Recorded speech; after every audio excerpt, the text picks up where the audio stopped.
On your marks, get set, go! Too close to paradise and too close to hell. And sometimes the difference is too hard to tell.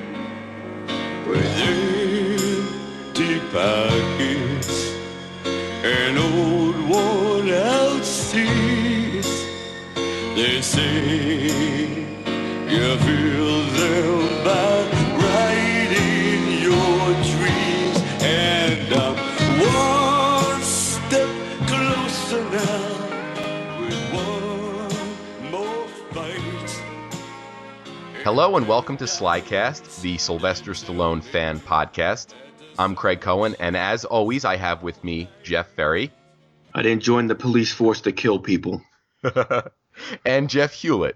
Feeling a little too close to paradise tonight, boys.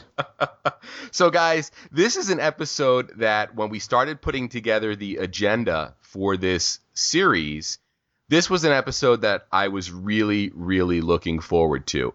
So, on the last episode, we looked at Rocky and Rocky 2, Rocky from 76 and Rocky 2 from 79. And what we're going to do this episode is fill in the gaps from 76 to 81.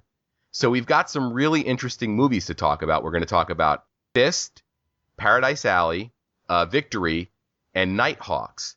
Now, the reason I'm really looking forward to this episode is I think this is a really, really interesting time in Stallone's career. It was kind of before he really blew up as the action star that a lot of people think of him as today.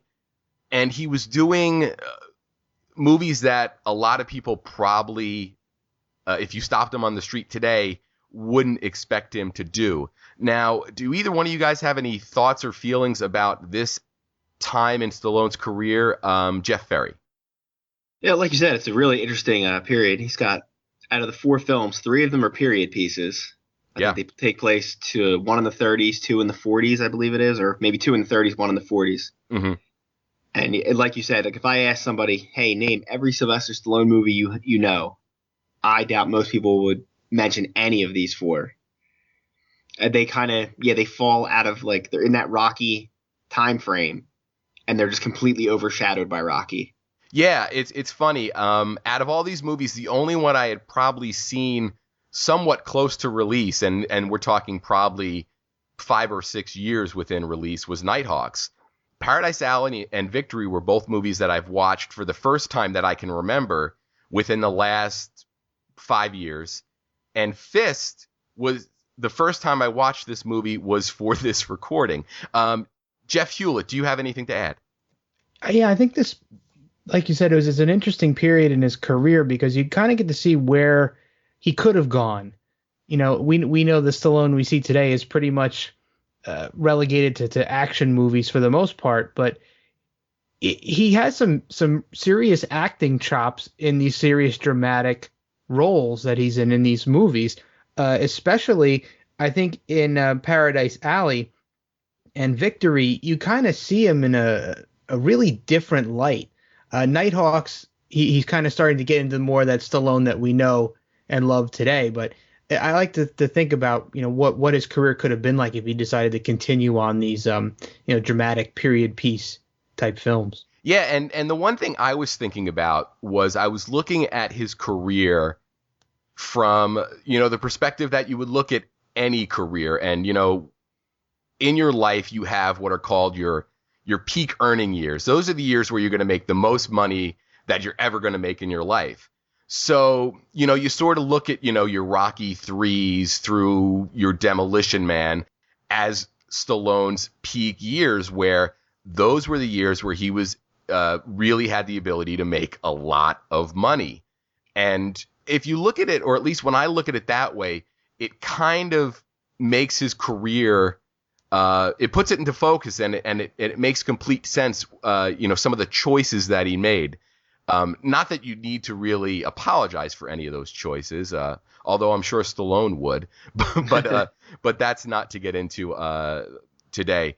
But I thought that was really interesting. And before we really roll our sleeves up and get into this, I just wanted to mention a couple of other podcasts out there that have really sort of carried the flag for us, either on Twitter or other social media. And I just want to give them a mention because I know they listen and they've supported us with encouraging words as well as a retweet here and there. And the first one is a podcast called 80s Picture House.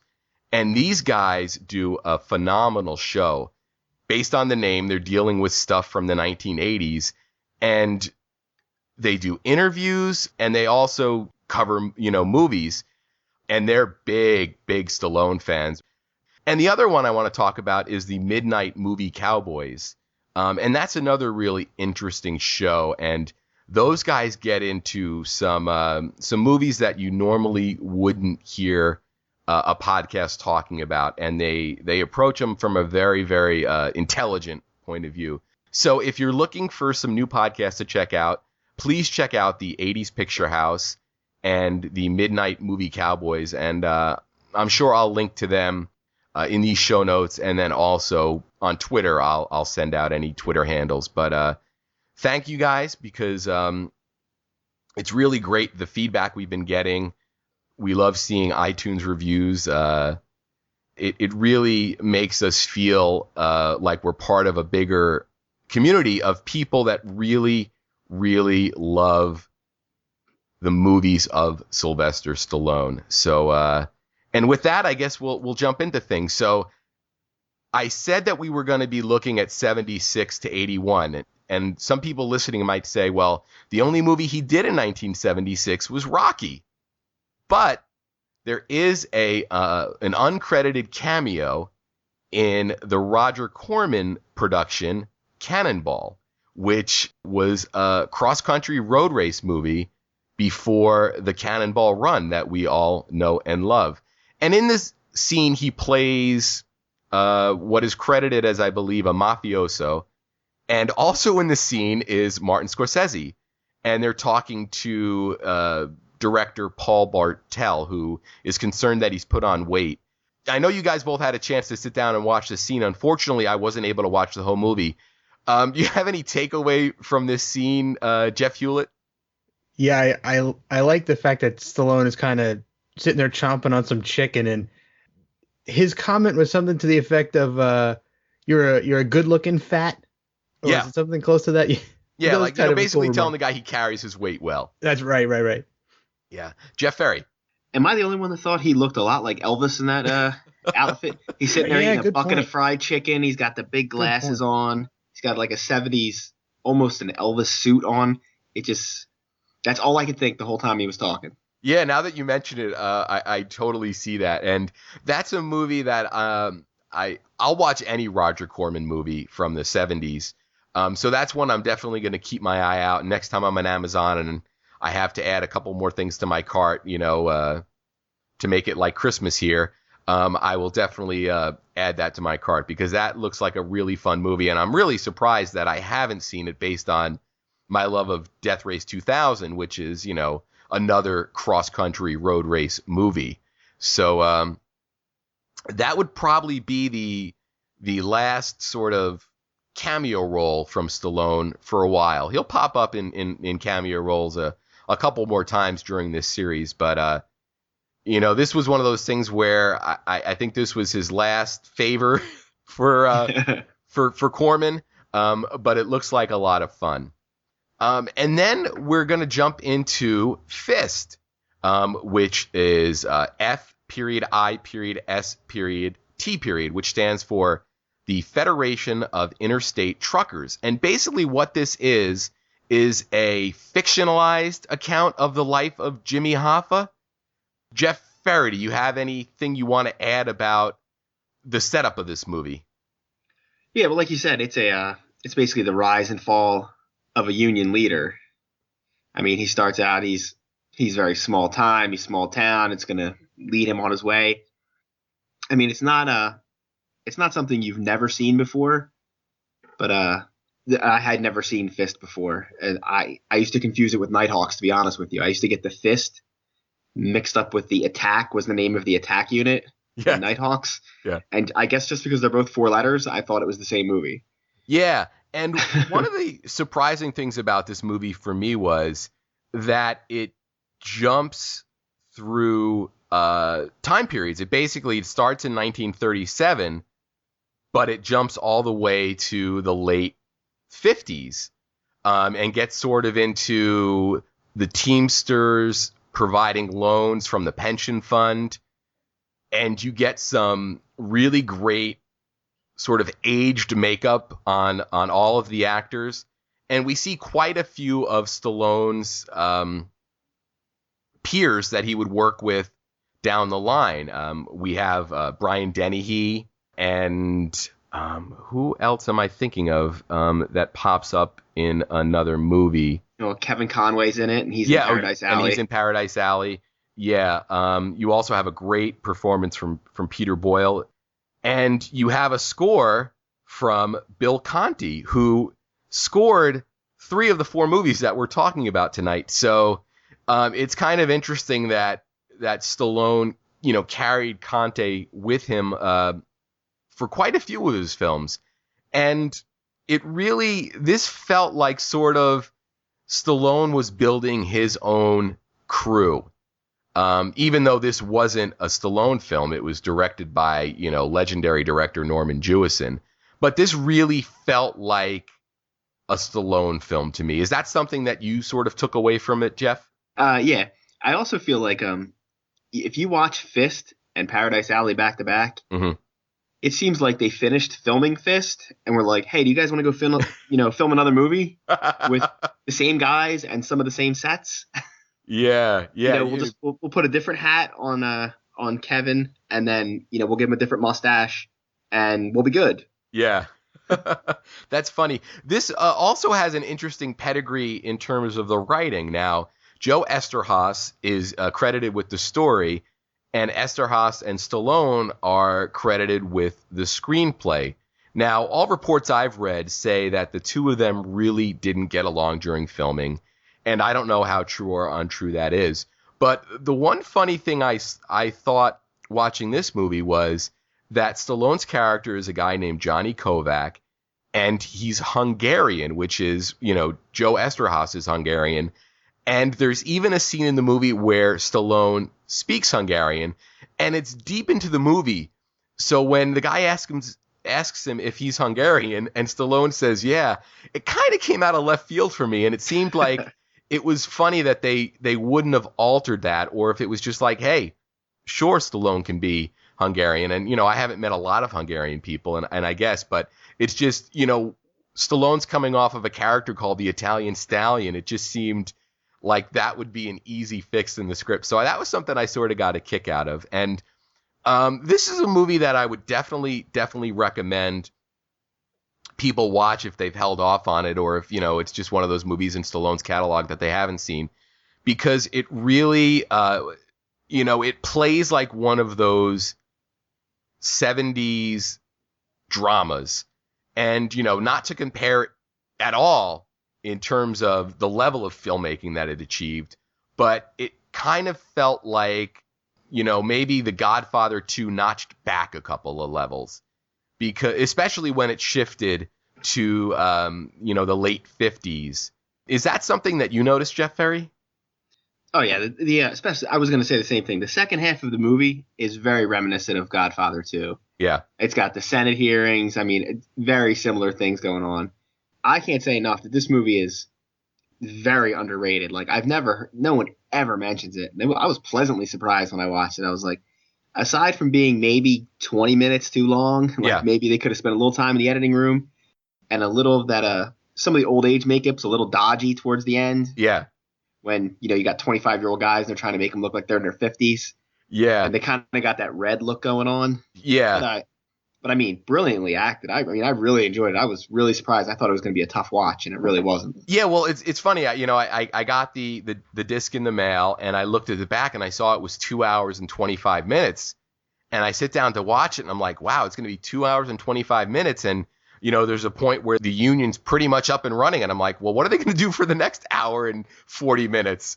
And then, it shifts at whatever point it shifts. And I was like, wow, this is almost like getting a little, taking a shot of, 5-hour energy or something. It really sort of, kicks the film into high gear.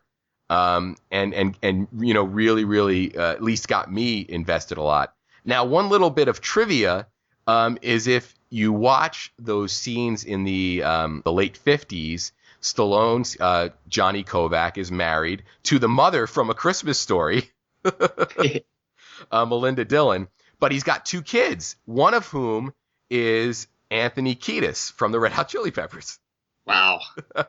That's some deep trivia. Yeah, going under a different name. Cole Dammit is the name that he was credited as. I guess as a child actor, he used a different name. But and I think that was pretty much all I really wanted to hit on this movie. And I don't really want to spoil the ending for people who haven't seen it, but this is a very, very unique Stallone ending because it's the type of ending we don't normally get in a Stallone movie during his early to prime years. So with that, we're going to move on to Paradise Alley from 1978. It came out in September of that year. And we've mentioned this film already in terms of how it's a period piece and it takes place in 1946.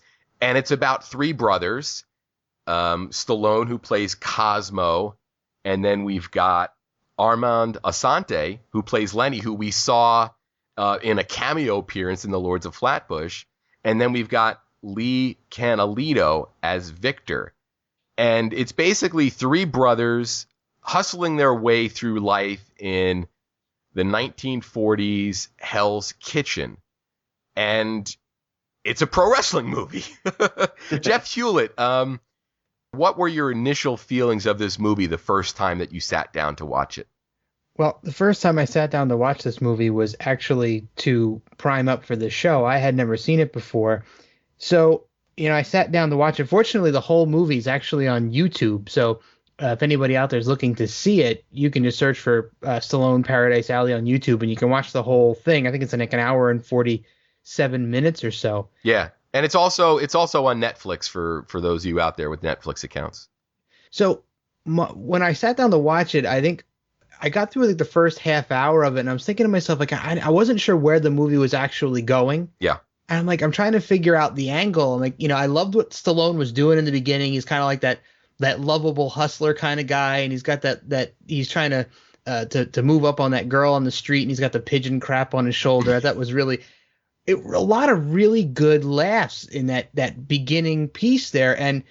But once the movie started to kick in and you started to figure out what was really going on and the characters started to really develop, and the 2 brothers, Stallone and Asante kind of switch places in the movie, if you will. Yeah. They kind of turn into each other in a way. Yeah, we'll talk about that. Yeah, we'll talk more through it. But when I finished the movie, I remember thinking to myself, I really love this movie. I can't believe I've never seen this before. Yeah. It's really, really well done.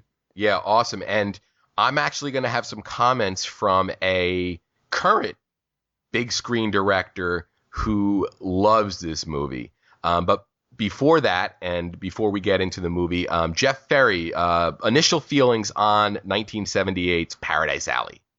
So the movie begins, and we have a slow motion race over the rooftops. Yes, with Ratface. To, the vocal stylings of Sylvester Stallone.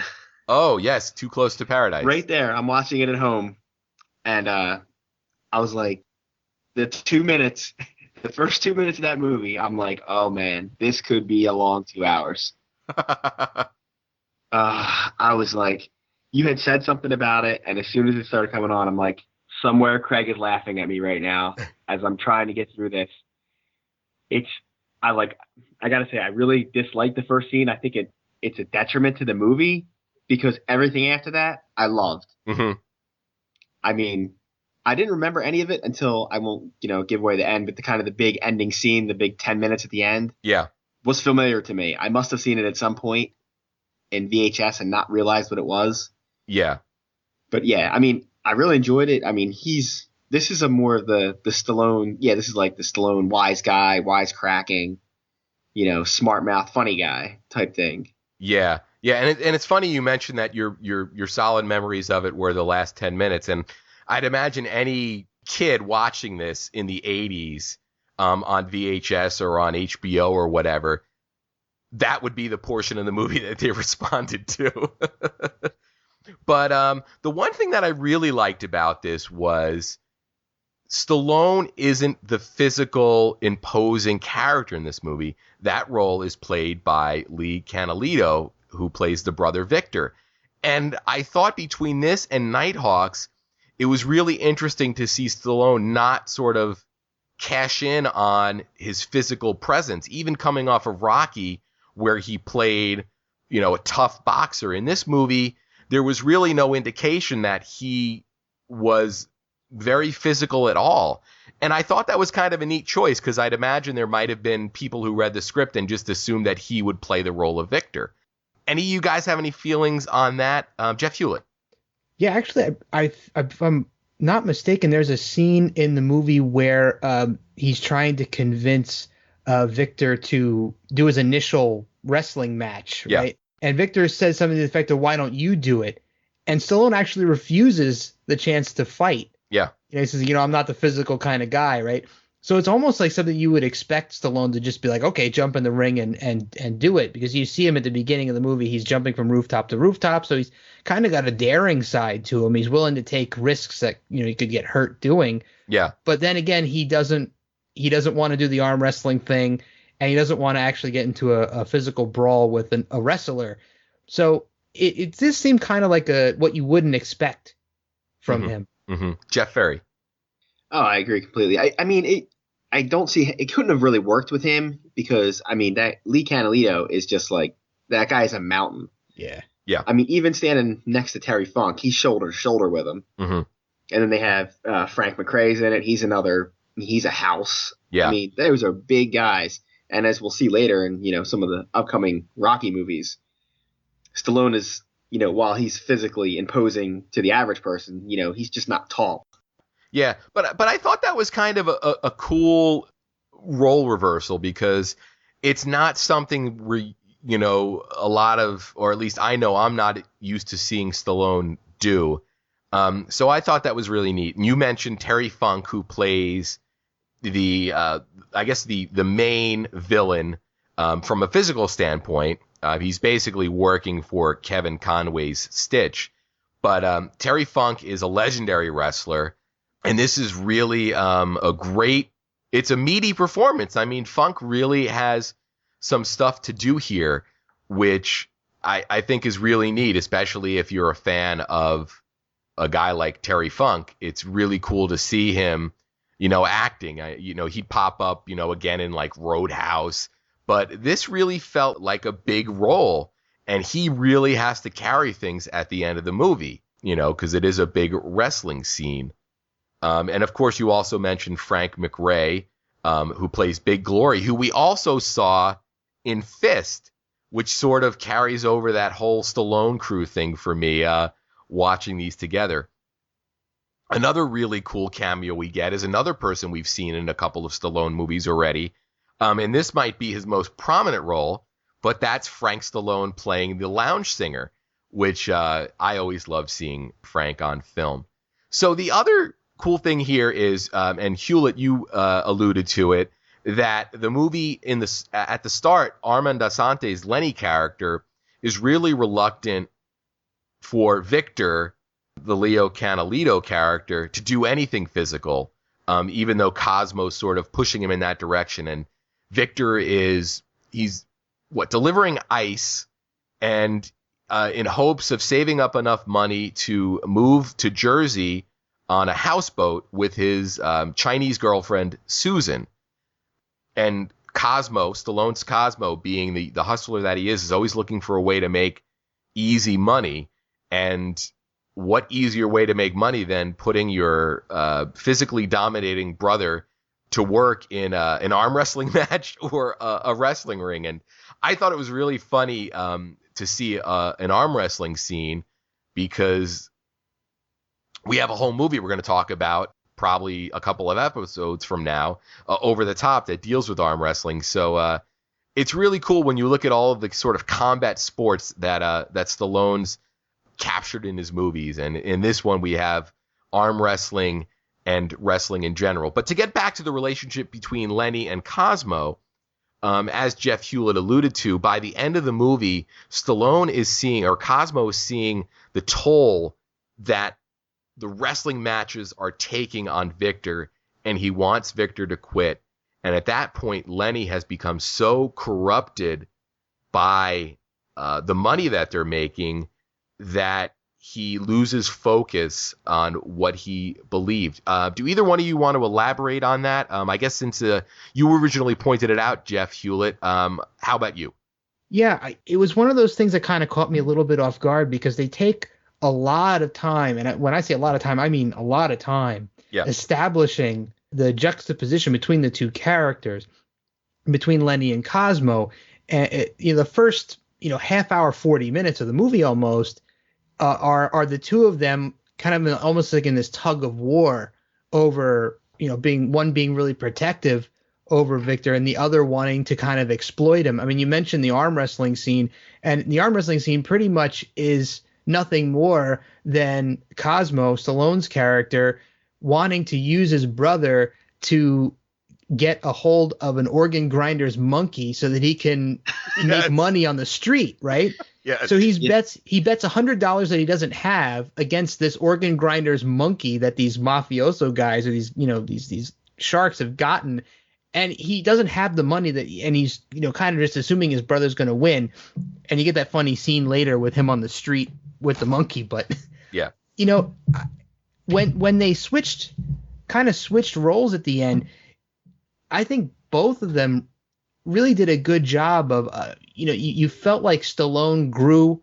a bit from the earlier in the movie, because he's really kind of really a scam artist, really kind of just looking for any way to make a buck. And, Lenny's making a quote unquote honest living in a mortuary. But then, Lenny's pretty much kind of living on the money that Victor has, and going so far as to just kind of try to hide the finances from Victor when he asks about where's my money or what's going on with the money. He's like, oh, don't worry about it, I'm taking care of everything. So you get this feeling that he's kind of gone so far and let the money go to his head so much. And whereas Stallone was the one that was obsessed with money all through the picture, it was really kind of shocking that they went that way. This movie really, when I think about it, really kind of surprised me a lot. Mm-hmm. There were things that I expected to happen that didn't happen, and it really led me in a different direction than I had expected out of it. Yeah, and one of the cool left turns is the woman character in the movie, played by Ann Archer. She plays Annie, and that's the woman that Cosmo is kind of courting. And there's a point in the movie where we learn that she used to date Lenny, and she started dating Lenny again, which really, really gets Stallone angry. And Stallone has a girl who's really interested in him, and he's not really interested in her so much. But there's a great scene between Lenny and Cosmo where, or it might even be between Cosmo and Annie, or it might even be both characters he says that to, but he indicates to them that he's sensitive. Yeah. Which I think is really a good indication of that character's true nature, and the fact that Cosmo might have been putting up an incredible smokescreen to hide, what a sensitive person he was. Jeff Ferry, any thoughts or feelings to add? Well, yeah, they go out of their way to say that Lenny suffered some sort of injury in the war. Mm-hmm. And that seems to have really warped him. He must have some sort of, he's got a physical injury, and looks like he's got some sort of, PTSD type thing going on. Sure. I'm wondering if prior to that, if he was the alpha brother of this group. Oh, yeah. He was the one that was in charge. So when he falls to the wayside, he's not with Annie anymore, and he's just kind of traipsing through life, not doing much. Cosmo's like put out front and center because obviously Victor's not going to do it. He's just, he's like a sweet, sensitive giant, and he's not going to do anything. And I don't think Cosmo he's never really ready for that. He's a wisecracking hustler type, but he's not meant to be the leader of that. So when he's telling people I'm sensitive, he's serious and he's insecure. Mm-hmm. That's what his whole front's about. He can put on a front to, all the clowns at the bar, literally a clown at the one bar, and but not to his brothers, to the girl, hey, listen, I'm sensitive. He's got to let them know I'm sensitive. Yeah, that's an excellent analysis, and it's not something I had really thought too much about, but that is a really, really great observation. So we've got some really interesting characters in this movie. We've already talked about Kevin Conway and Terry Funk, and you mentioned the clown, Jeff Ferry, and that is played by Joe Spinell, who we've seen before and we will see later, but a lot of people know him as the loan shark that Rocky works for in Rocky, and I guess Rocky 2, they're friends at that point. Yes. Yeah. And I'll tell you, I didn't really remember Spinell being in this movie because when I had watched Paradise Alley a couple years ago for the first time, I hadn't seen Rocky in probably quite a few years, and I just didn't make that connection. Also considering that he was in clown makeup most of this movie. But that's one of the really great things that I've sort of loved about doing these Stallone deep dives, where, for this episode we had 4 movies to prep for, and, I watched them all in very, very close proximity to each other because I wanted to be, sort of fresh on them for this episode. So you notice things like that. Not to say that you wouldn't notice it, but it really sort of brings to the surface that there were guys that either went out to a lot of the same casting calls, or were guys that Stallone really, really liked working with. And this was a movie that Stallone wrote and directed. So it seems like he had a lot of input into, the behind the scenes going on in this movie. So it is kind of neat. And like I sort of mentioned during F.I.S.T, it's really cool to see these faces that you're going to see in other movies. And you've also got Tom Waits, who plays Mumbles, the singer Tom Waits, who will not appear in another Stallone movie, sadly. But Mumbles was like a piano player who sort of does like this. Only way I can explain it is he's got like this Heath Ledger Joker thing going on with the way he talks. Did either one of you guys pick that up? I mean, he definitely earned his name because he was talking and I'm like, what are you talking about? I don't know what's going on. Yeah. So one of the things that I really liked about this movie is the fact that it took place in the late 40s and was filmed in the late 70s, was their approach to professional wrestling. And I'm not going to sort of assume what Stallone knew about the business at that time, but there was a period within our lifetime where professional wrestling was looked at as a legitimate competitive sport. And you guys both know that I'm a big wrestling fan. I do a wrestling podcast with Guy Hutchinson called Camel Clutch Cinema, where we talk about movies that have wrestlers in them or have plots involving wrestling. So, I don't say that with any kind of malice, but, wrestling has now changed to what is, what they're calling sports entertainment, where these athletes are taking legitimate risks with their bodies, but we all sort of know and accept that the outcomes are predetermined, and you're watching it more like you'd watch a TV show or a movies. So the interesting thing about watching this movie was, obviously in the 1940s, a lot of people watching wrestling assumed that what they were watching was real. And that's the version of professional wrestling that this movie puts forward. So basically the idea for this, to get Lenny into the ring, occurs when Cosmo and Lenny sort of work their way into this speakeasy joint. What do they go to the door and they say that Mario sent them because friend of Mario's. Yeah. Everybody knows somebody Mario. Exactly. And they see Frank McRae's Big Glory. He's basically taking on any comers. If you can stay in the ring with him, you'll get $100. Yep. So that's where Cosmo gets the great idea to get Victor involved. And after some hemming and hawing and fighting, And ultimately for Lenny, the lure of money, he does wrestle. And that first match between Lenny and Big Glory is really great because it almost seems like Lenny wasn't expecting it to be as physical as it turned out. And once it does get physical and he gets knocked out of the ring and he works his way back in, he sort of figures out what he's supposed to do. And from there on, all bets are off, and he uses this move called the ice clamp, which is a very, very Stallone-like name and move, which is basically you grip the guy over his collarbone, basically, and just press really hard. So I really, really liked that first match. And he also gets the nickname Kid Salami at that point, and he comes to the ring with salamis dangling over him. Do you guys have any general thoughts about the initial match that Lenny has with Big Glory and any of the other matches we see before the end of the movie? Jeff Ferry.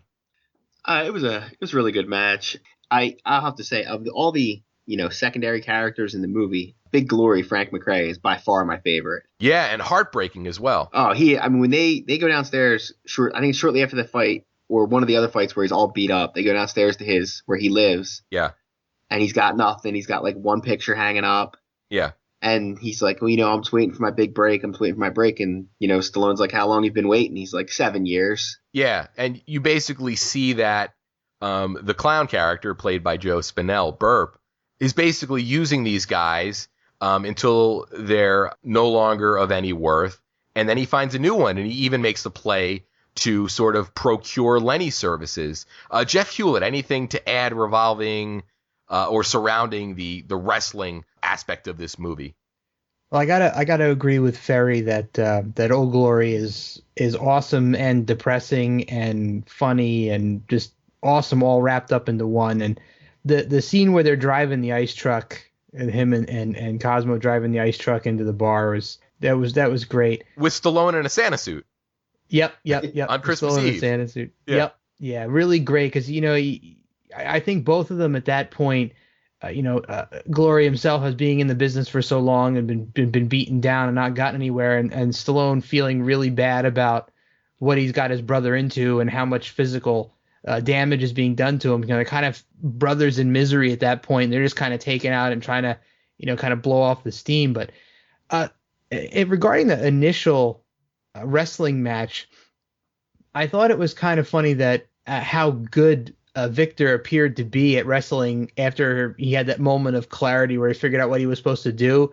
And all of a sudden he knows how to do, different moves, and he kind of learns really quickly, how to handle himself in the ring. So he's, throwing people into turnbuckles and bouncing off the ropes and, headbutting or shoulder pressing into Glory's stomach. And I thought it was pretty cool to see how fast he developed. I had to kind of suspend my disbelief a little bit in the fact that he could do so much so quickly, but I kind of thought it was neat the way they kind of developed it as almost a natural talent for him. Yeah. And I think that sort of really lends itself to how people perceived wrestling in the late 70s and, of course, in the 1940s, where, nowadays, we know that people go to schools to learn how to wrestle, or right. People come from an amateur wrestling background. But yeah, it was kind of neat to just see him sort of, pick it up, maybe based on the matches that he had watched. But it's there is a lot of wrestling in this movie. If you're a fan of wrestling movies, this is one I would definitely recommend. And I guess now we should sort of talk a little bit about Frank McRae's Big Glory character, because he is really the aspect of this movie that takes it away from being a straight comedy. Is that fair to say? Yeah, I think so. Yeah. And basically, Big Glory, on Christmas Eve, he's hanging out with Cosmo, and they're both incredibly drunk, and he decides to end it. And Stallone's reaction to Big Glory in that scene is really, really great, because his character's drunk, but it's kind of amazing to watch the character sober up really, really quickly when Big Glory starts to do, some really, really damaging things to himself. Do you guys have any sort of thoughts about Frank McRae's performance or Stallone's performance in this Christmas Eve scene? Jeff Ferry. Well, like you said, I mean, it goes from being probably the most fun of the entire movie. They're on the town, they're crashing into things, they got the Santa suit, and then they hit the bridge, and you can't tell at first that Big Glory he's in serious mode now. Yeah.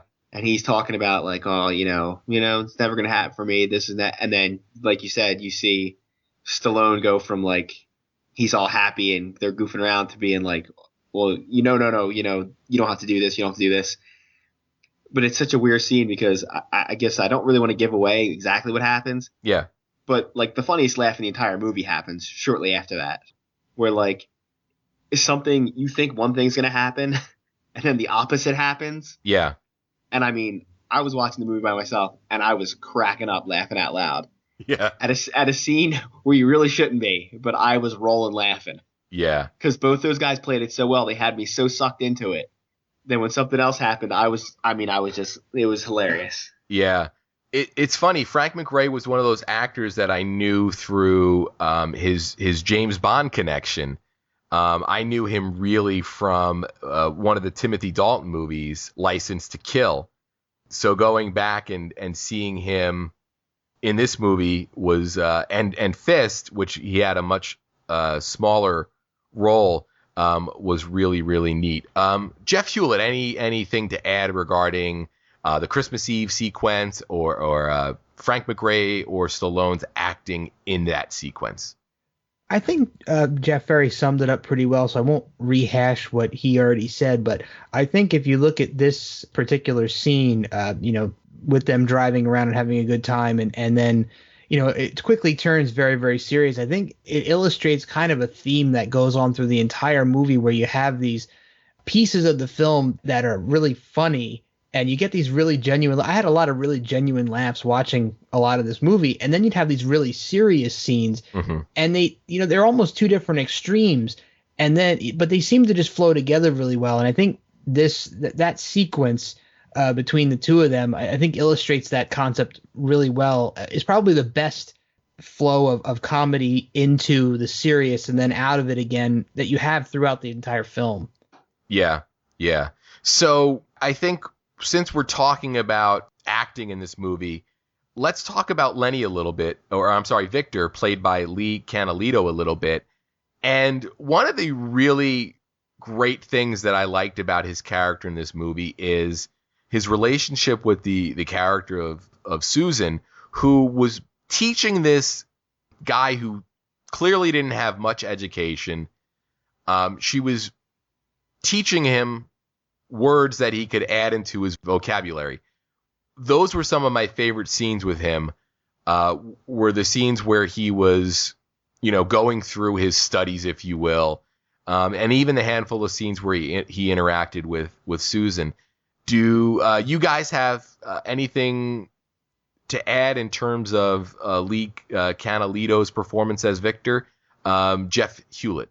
Yeah, actually, the first time you see him kind of standing in the doorway with Susan, they're kind of like in the front of an apartment building, I guess, is the apartment building that Susan lives in, I guess, with her mother. Yeah. And it's kind of a heartwarming scene because you can see that she's trying to help him to better himself, and he really wants to do the same thing for her, and he's talking about how long it's going to take him to work up all of this money to buy this place in Jersey that they can live together. And I think that speaks a lot to the character, and I think it's really, really well played because there wasn't a time where I didn't think that Victor was kind of a simple guy. So he did a really good job of playing the character, and I think that moment really kind of solidified how big his heart was. Despite the fact that he could brutalize people in a wrestling ring, what he really wanted out of life was just a simple existence. Yeah, and I think by the end of the movie, he is really, out of the three brothers, he's the only brother that really never loses his way. Jeff Ferry, anything to add regarding Lee Canalito? Well, the first thing I would say is like, whatever happened to him? I know he's not even clickable on Wikipedia. I mean, he showed up in the movie, and I'm watching it, man. I mean, he's not like, it's not like he can't act. He's hanging in there with two guys that are well-established actors. Mm-hmm. I did the same thing. I tried to look him up. I'm like, what happened to this guy? Like, was he a wrestler that just I never heard of? I thought he was, some wrestler who wrestled with a mask for 20 years that I didn't know or something. Yeah. But yeah, with him and when him and Susan are out, those two are almost in a different movie. Mm-hmm. Like, they're sweet and innocent and nice, and they're helping each other and helping other people. And the only time every other character in the movie has some sort of, major personality flaw. Even Annie, who's basically a nice person, is leading Cosmo on. Yeah. Everybody else, those two are like completely redeemable characters, and you want things to work out for them. Everybody else, you can pretty much take or leave, depending on whether you like them or not. But like you kind of are hoping the whole time that nothing happens to them. So when it comes down to that final match, I mean, you're really pulling for him for a lot of reasons. You're like, I hope this guy doesn't get hurt. He's so nice. I just watched him for 2 hours be so nice. Yeah. And there's another really great scene between Cosmo and Victor where Cosmo sort of expresses his doubts that Victor will ever get out of Hell's Kitchen. And to paraphrase, he says to him, those things just don't happen for people like us. It seemed like there was a lot of honesty in that scene.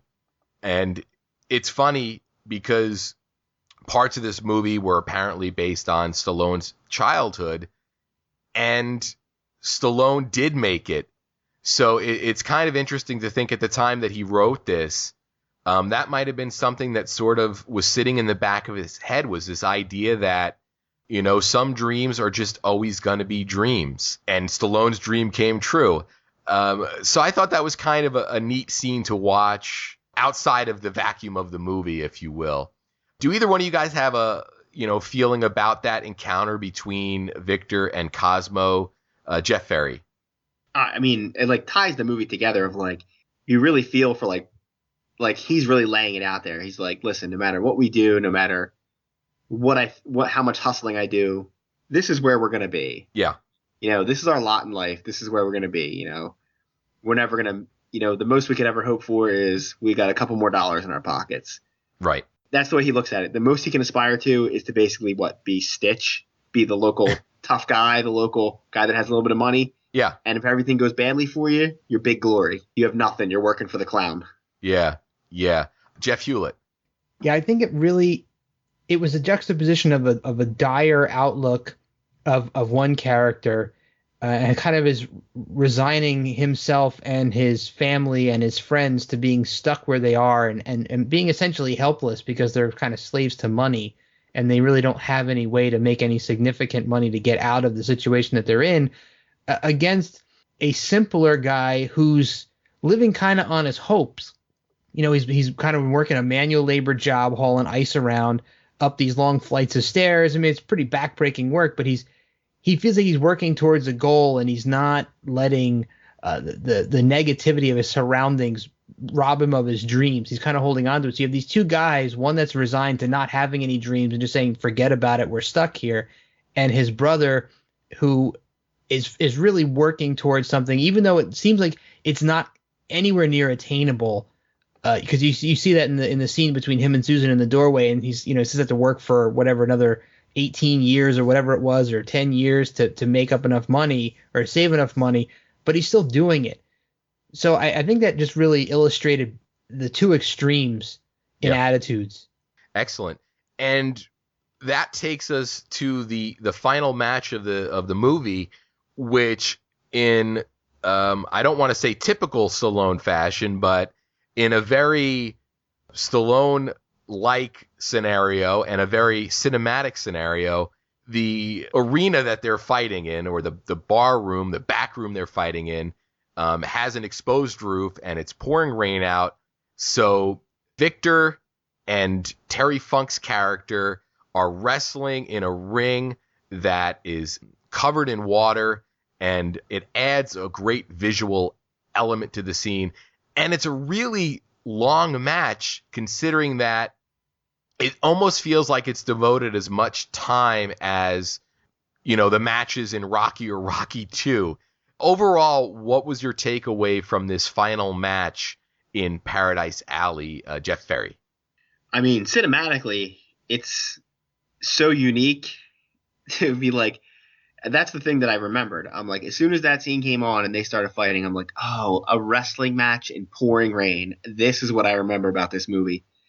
I mean, there's just shot after shot of like slow motion suplex, slow motion body slam. There's a lot of slow motion people hitting the mat and water spraying up.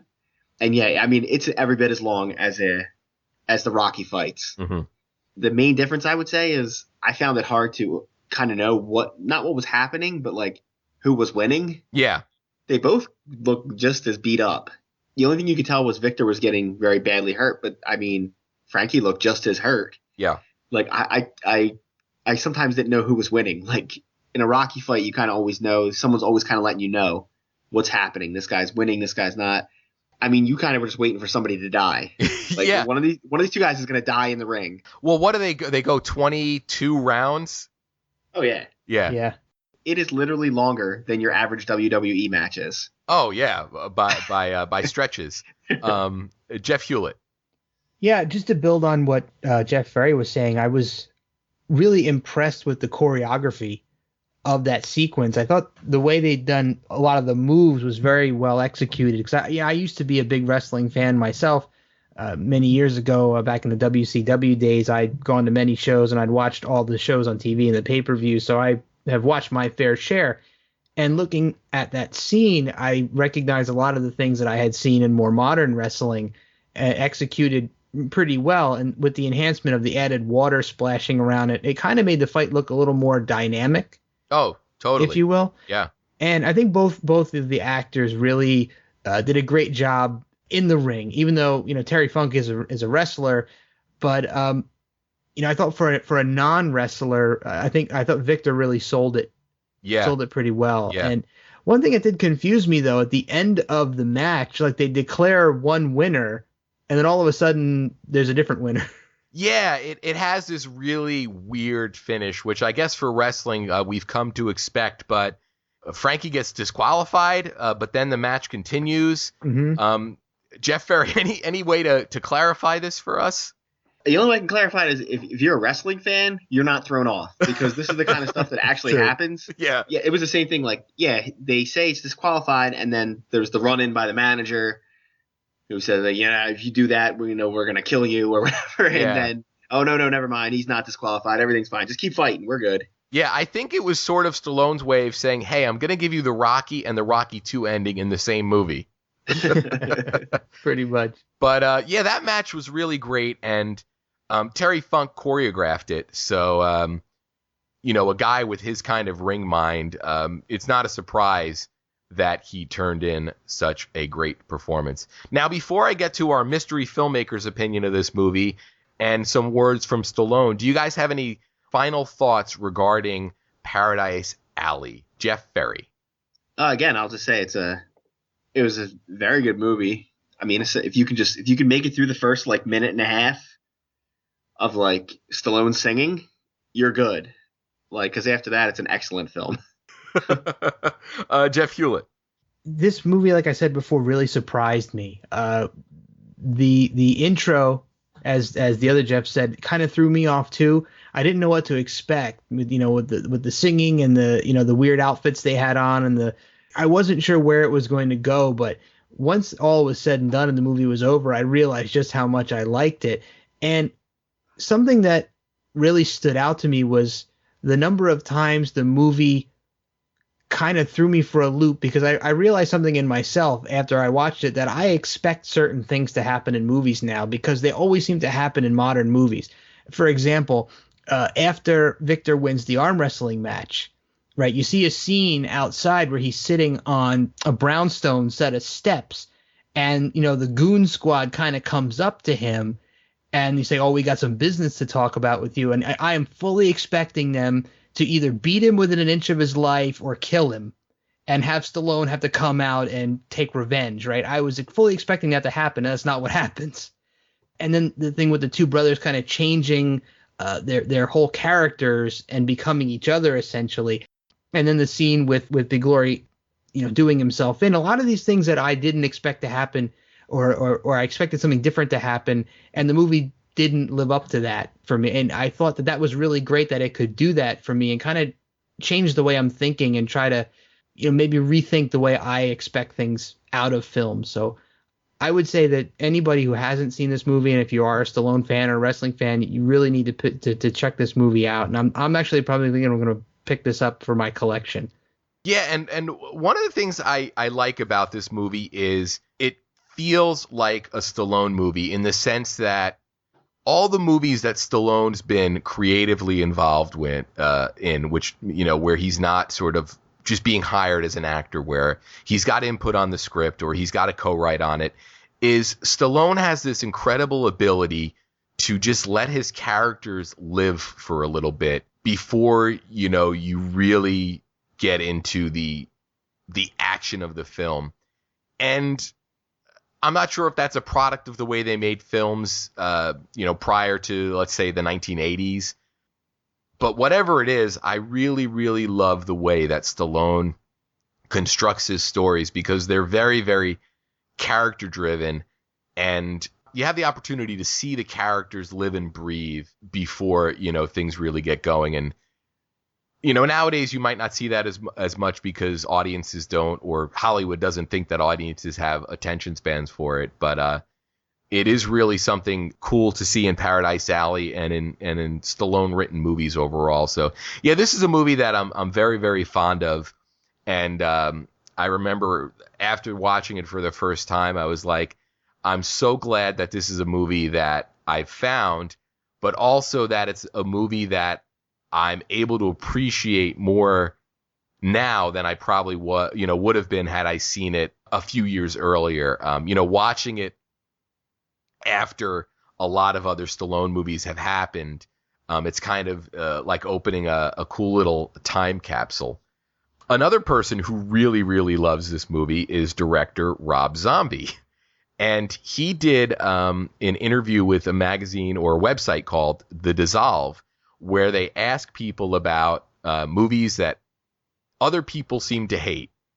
And I'm going to read a little bit of Rob's comments regarding this. And he says, actually, I don't know if everyone hates this movie. I remember the reviews were terrible, and most people I know haven't seen it and don't talk about it. But what the hell do I know? How do I know what people like? And Rob Zombie was 13 when this movie came out. And he says, I think it's a great movie. I loved it. I went to see it when it came out after Rocky came out. I was a big fan like the rest of the world. And he followed up Rocky with F.I.S.T, which was a pretty good film too. But it didn't really deliver on the Rocky promise. And then Paradise Alley. I think that it just got nailed by everybody and it was a disaster. But it's a great film. It's a really cool film. And it's actually gotten better, I think, over the years. It's got a great cast. It's got a great vibe. There's a lot of good character actors in it.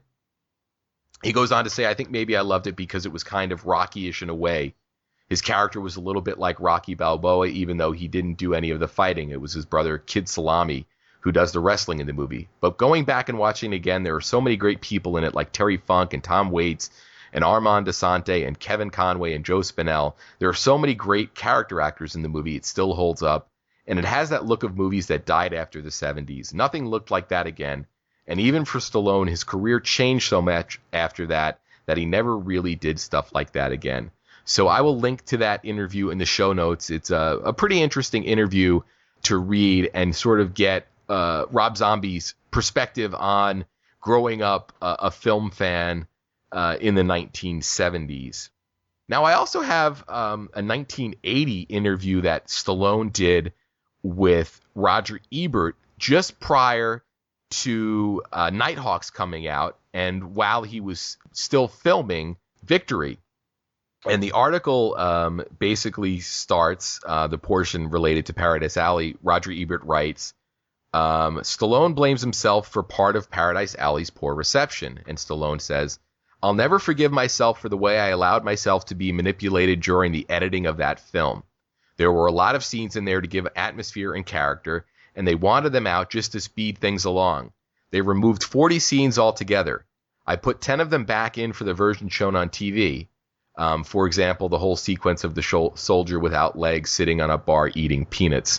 So that's pretty amazing to see Stallone in 1980 talking about his feelings on that movie while they were still pretty fresh. And the idea of 40 additional scenes to flesh out the characters in that movie really makes me wish that there was incentive for somebody, preferably Stallone, to go back and put together his ultimate director's cut. But I doubt we'll ever see that. So those are some cool little comments related to that movie.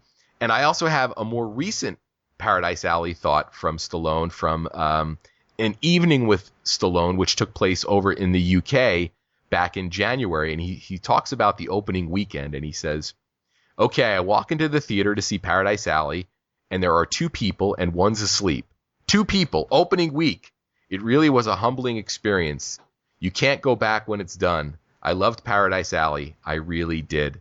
So it's kind of cool to look at his thoughts from 1980 and then from 2014 and see how they sort of mesh together. So I got to say, guys, I really enjoyed talking Paradise Alley with you guys. I think it's a great movie, and one that I think people should definitely give a look if they haven't already.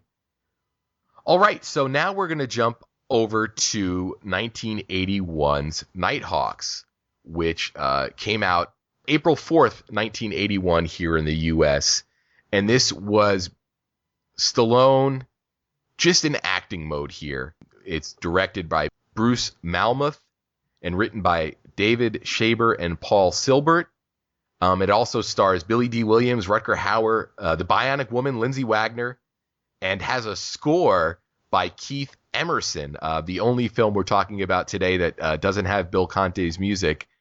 So, Jeff Ferry, I know you're a big fan of this movie, which was originally proposed to be the French Connection Part 3.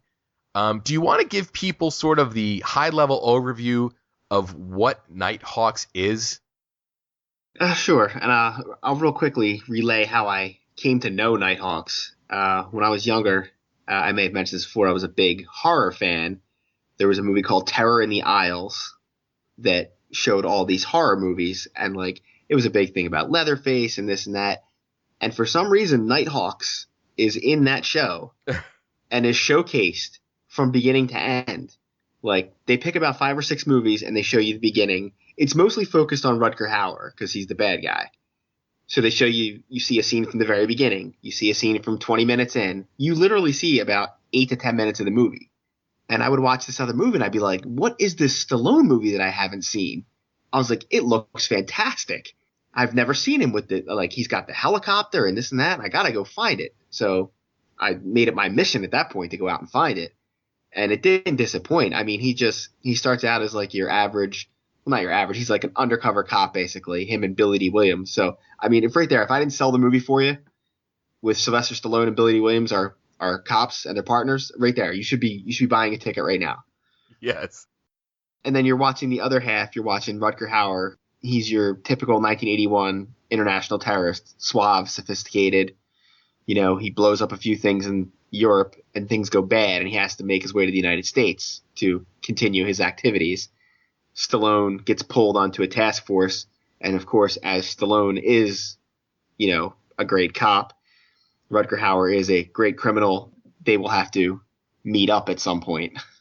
Yeah, and Stallone has an excellent look in this film. It's kind of like Serpico. He's got the really well trimmed beard and glasses and some really great hair work as well.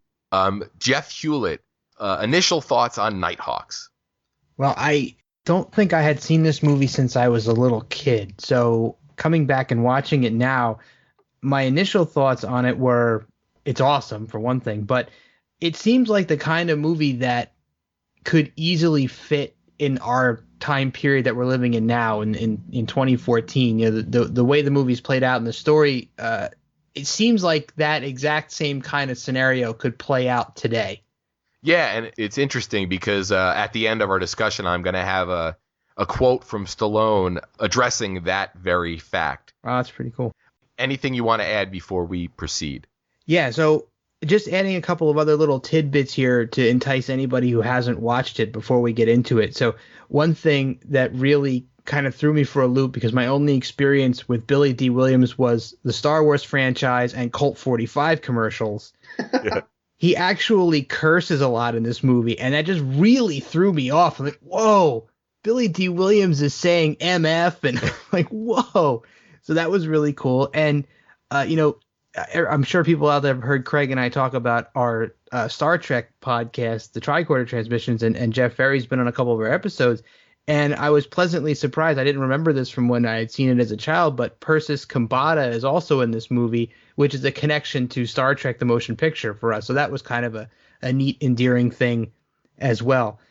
Rutger Hauer is fantastic, as he always is, as the terrorist. And there's a lot of really cool stuff. So I know we're going to talk more about it. So I'm not going to really mention much more until we get into it. But I'm really glad that I got to sit down and watch this movie again, because I don't know if I wasn't doing this show with you guys, I don't know if I would have had the occasion to watch this again.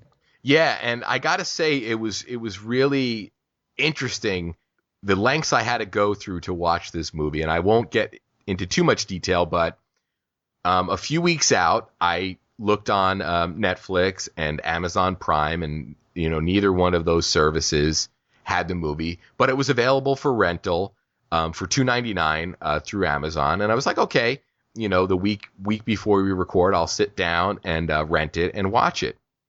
So I go down to sit down and watch it the other night, and it says in the Amazon store, no longer available at this time. And I said, son of a B, this movie, this time last week was here. I know it was, because I had sent Jeff Hulit a text indicating that was the way we could watch it. At this point, it was too late for me to order the movie through Amazon and get it here in time, via Prime shipping. And I guess I could have watched it on the iTunes store for $14.99, but at that point, I'd rather just have a physical DVD. So out of all the movies we've watched for this episode, Nighthawks is definitely going to be the hardest one for people to sort of here in the U.S. track down if they don't have it already. Victory is available on Amazon Prime streaming, and as we mentioned, Paradise Alley is also on Netflix. And I guess F.I.S.T. you would have to either get the DVD or find another way to watch it. But that was kind of scary, because I knew we were recording this episode and I still had to watch Nighthawks, and I said, hey, it was like getting the rug pulled out from under my feet. So one funny thing I thought going into this movie is Billy D. Williams' character is named Matthew Fox, which instantly made me think of the actor who is most famous for the TV show Lost.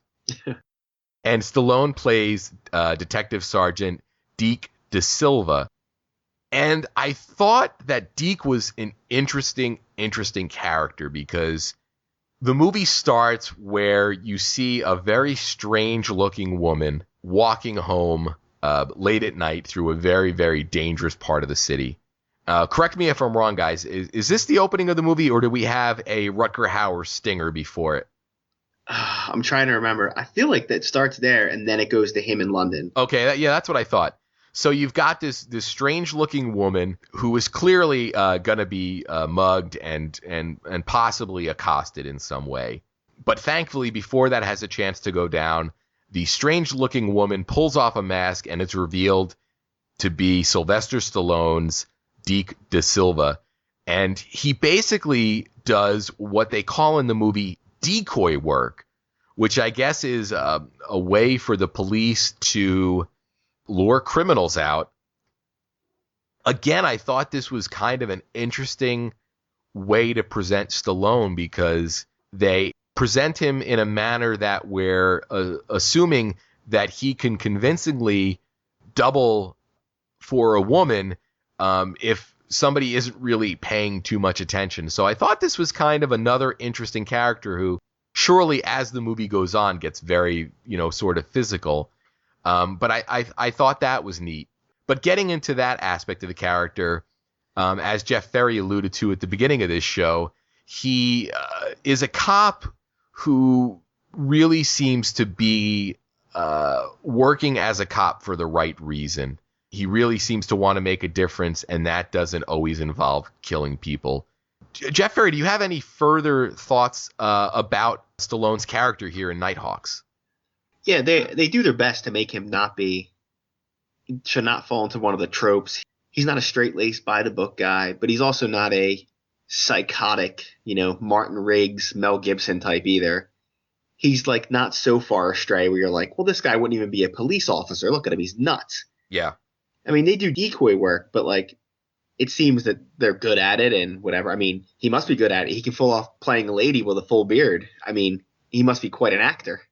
But I mean, it just shows that they look like they're tough, hardworking cops. So when later on they get pulled to go on to another assignment, where other people might be like, wow, I'm getting to work with the feds and get to do this, they're mad. Yeah. They're like, no, this is what we like to be out on the street catching criminals. He says, this is FBI stuff. I don't want to do this. Mm-hmm. Yeah. Jeff Hulit. I think Jeff nailed it pretty well. I think you see, I like the interplay when they're in that initial FBI briefing, and it's kind of going on a long time, and Sly's character kind of pushes back against the FBI case leader there, and they kind of have a back and forth where he gets his buttons pushed really bad, and he doesn't want to kill people, and then I believe the head of the case kind of pries into his past and so talks about his wife having left him, and he walks out. He's like, you know what, F this, I'm out of here, I quit. Then changes his mind later. But I think, I'm not sure if it was more of a product of the times that the movie was made, because I think movies today that are of a similar vein, I think they kind of have to go over the top. No pun intended with the other Sly movie there.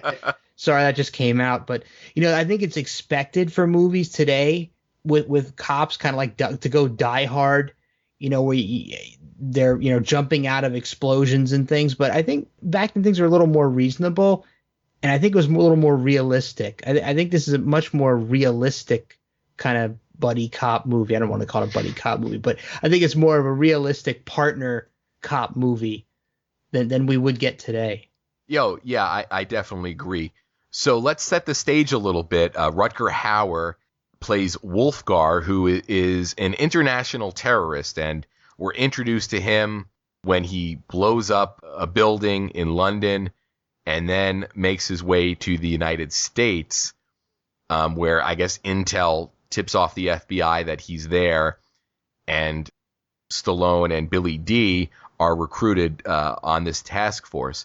And one of the interesting things I thought in that scene where Stallone and the FBI supervisor go at it is the FBI supervisor alludes to the fact that he was in Vietnam, and he had 53 confirmed kills. And Stallone, matter-of-factly says, well, that was war. This is different. And Billy Dee, after he quits, makes a really strong argument where he says, hey, he almost takes like the Spock approach where the needs of the many outweigh the needs of the few or the one, where he says we have an opportunity to stop potentially the loss of hundreds, thousands of lives by killing this guy. It's definitely something that we should do. I think the most interesting character in this movie is the Deke Da Silva character, because you get sort of the character who he has the biggest arc in the movie, in the sense that he goes from a very passive stance to a very, very aggressive stance. And that's really the most interesting thing in this movie for me, aside from the excellent Keith Emerson score. But, this is really one of those movies where you're seeing Stallone, quote unquote, acting. Anything to add in regards to Stallone's performance or anybody else's performance in this movie, Jeff Ferry? Well, I mean, everybody's excellent. And I mean, Rutger Hauer helps to make this movie because he is an absolutely credible threat from the second he shows up. Yeah. When he plants the original bomb, he's just smooth and sophisticated, and he's just like, it's another day at the office for him.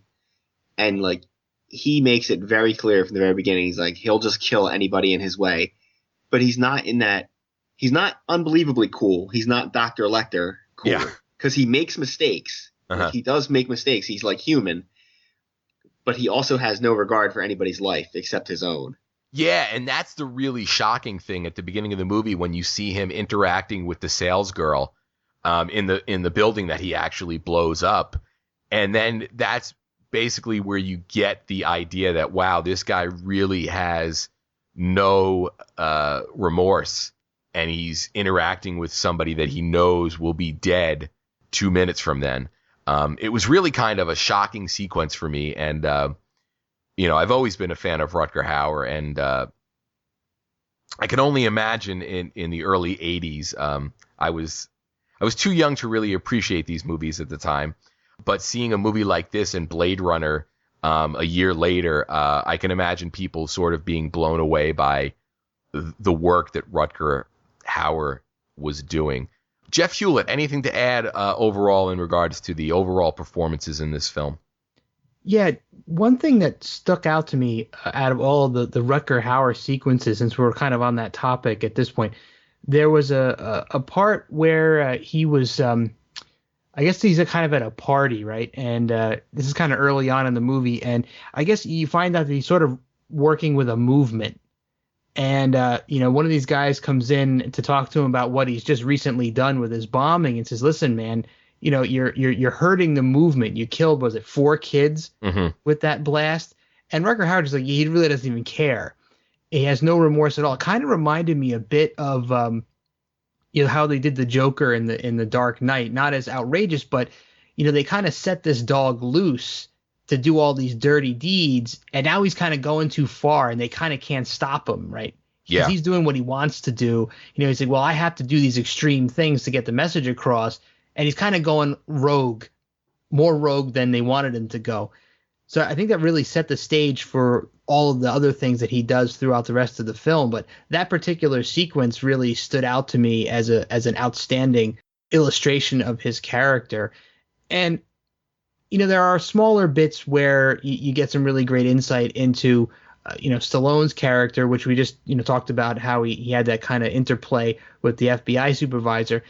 And you got a little more about Billy D. Williams all throughout the movie. But I think as far as depth for me, I thought Hauer's character, Wolfgar, was maybe the best character in the movie overall. Yeah, I mean, a lot of times the villain is the character a lot of people respond to because they're the villain.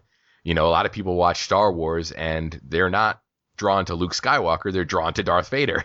So that's definitely the case in this movie. And another sequence that really sort of illustrated how devious this guy was is his MO was to arrive in a city and basically find a woman he could attach himself to that would ultimately really be his patsy.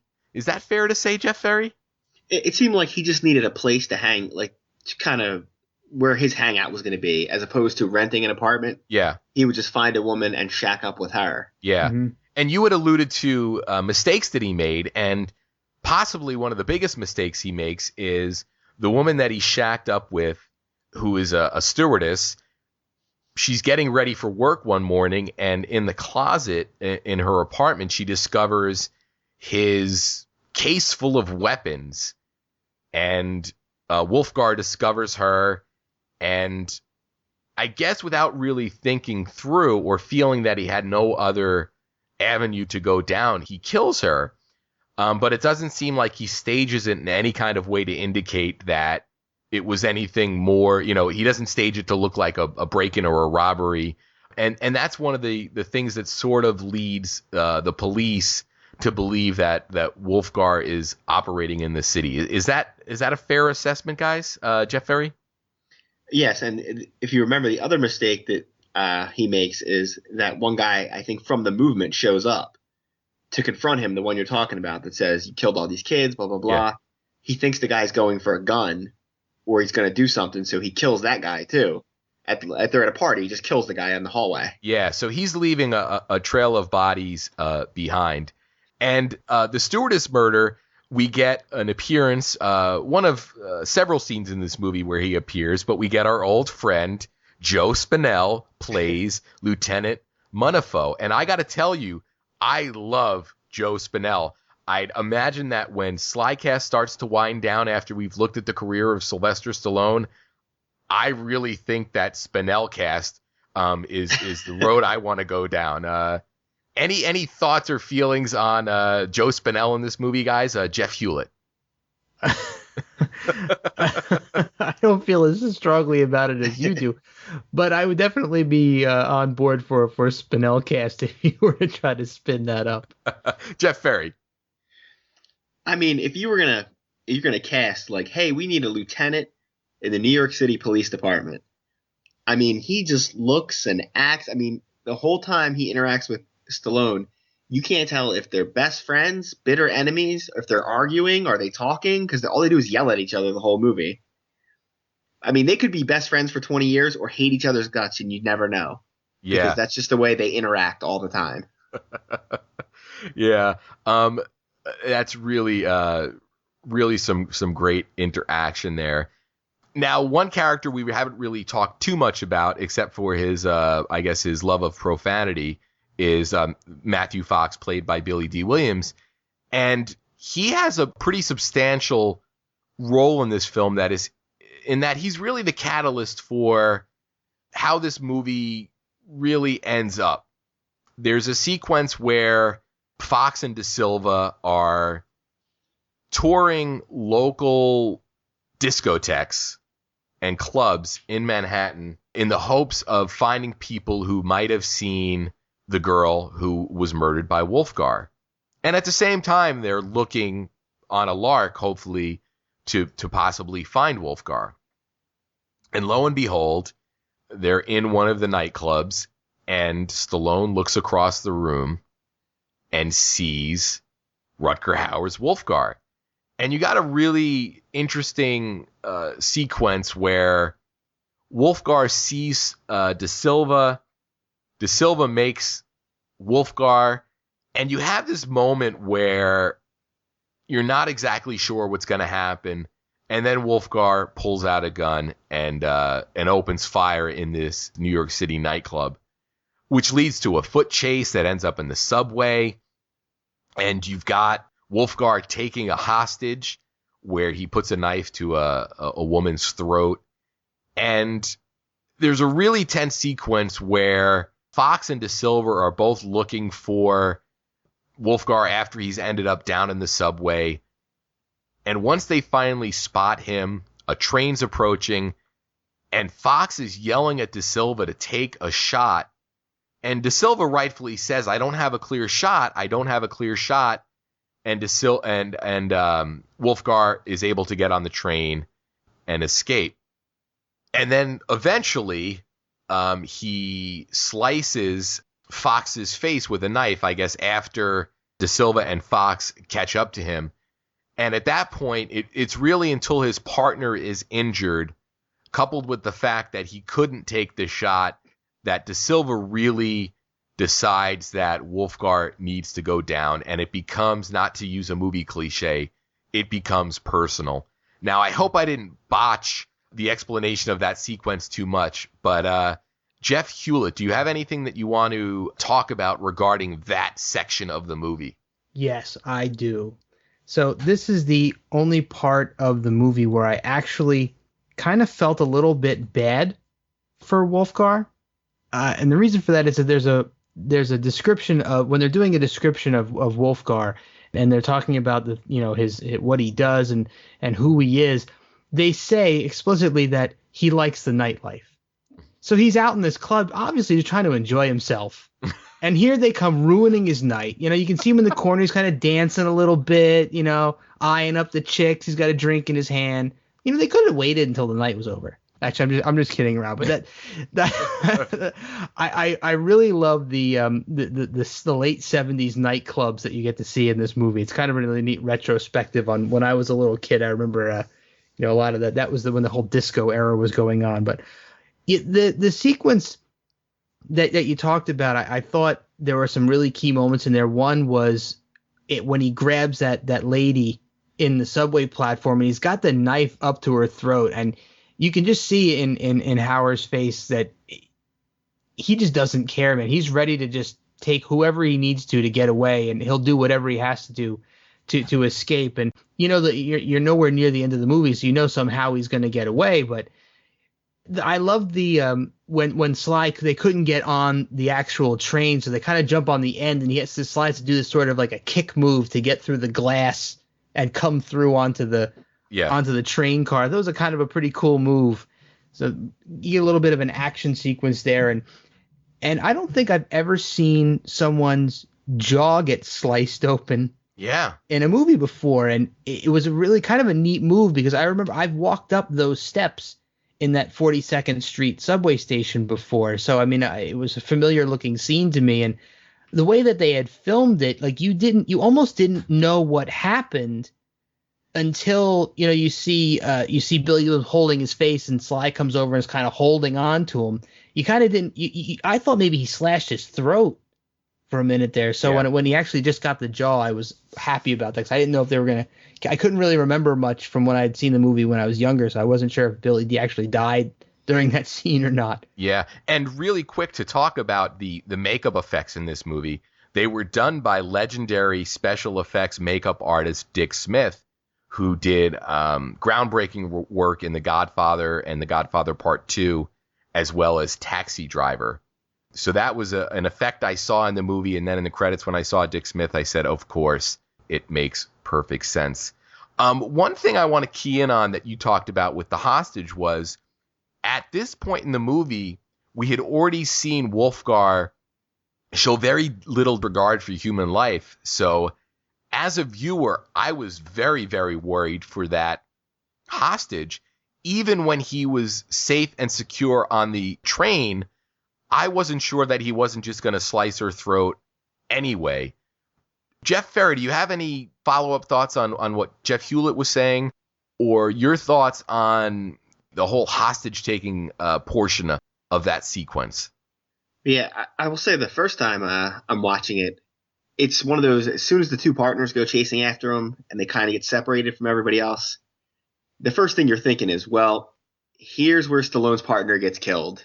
Yeah. Because it's going to be like every movie, his partner's going to get killed. They're going to have a dramatic moment together, and Deke's going to be like, I'm going to get him for you, buddy. So when he gets slashed, like Jeff had said, you can't quite tell where he got slashed. So I'm like, well, here it is. It's playing out exactly like I thought.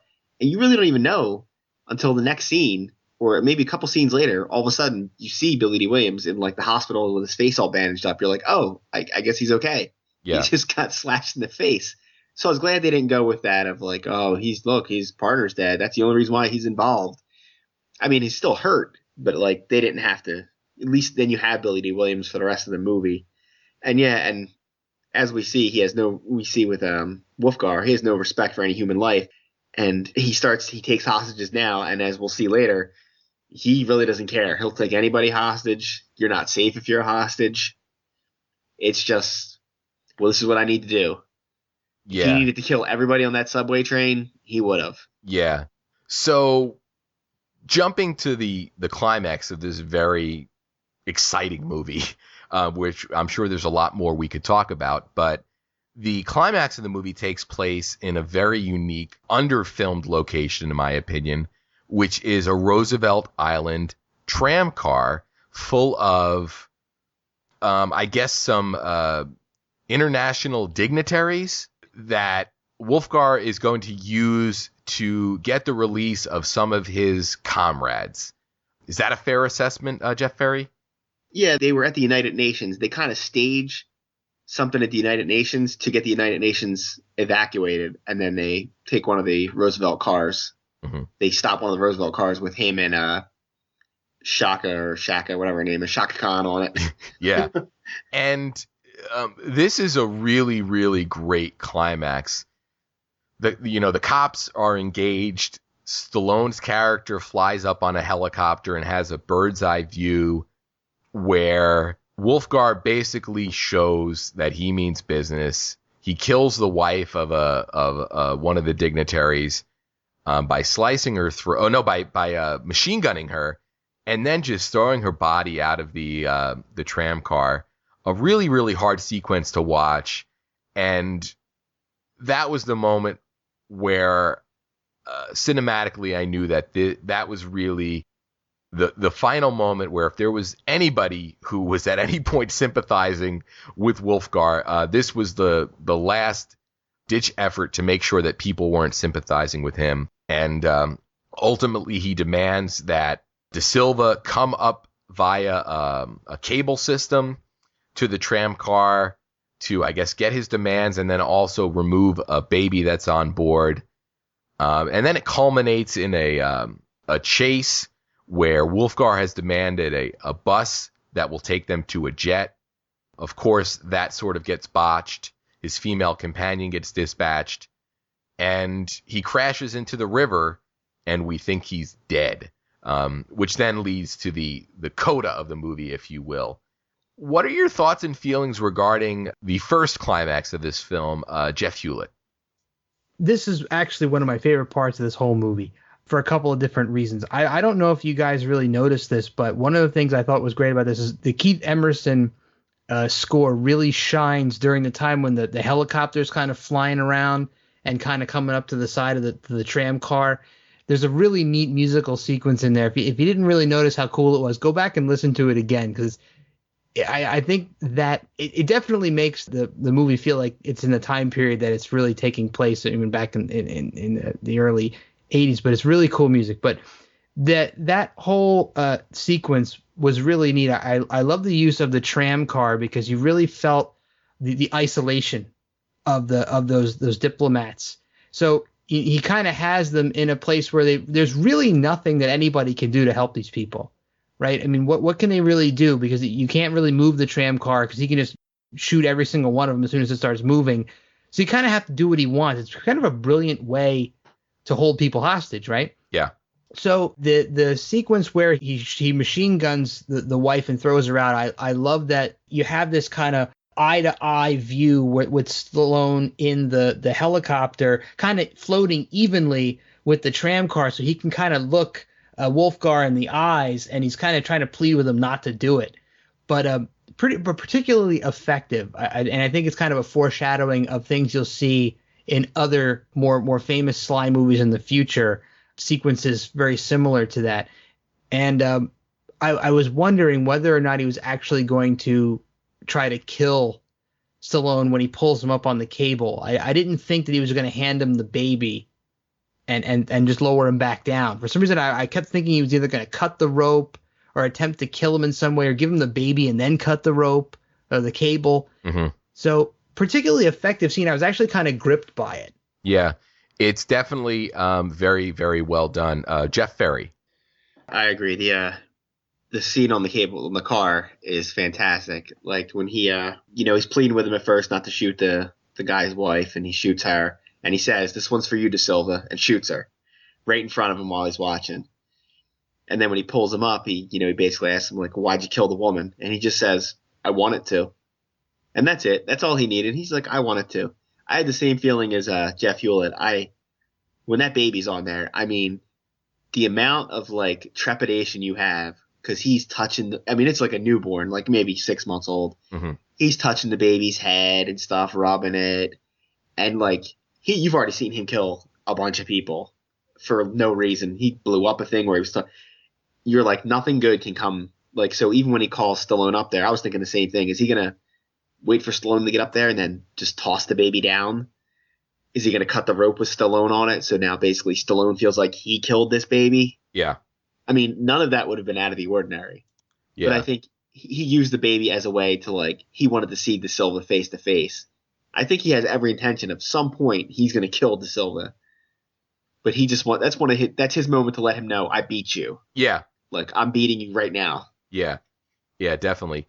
And ultimately Wolfgar does not beat De Silva, and we get probably the most Hollywood portion of this movie, where we get a callback ultimately to the beginning of the movie, where we get some decoy work. So through some sequence of events, De Silva tries to call Lindsay Wagner, who is somebody he's involved with.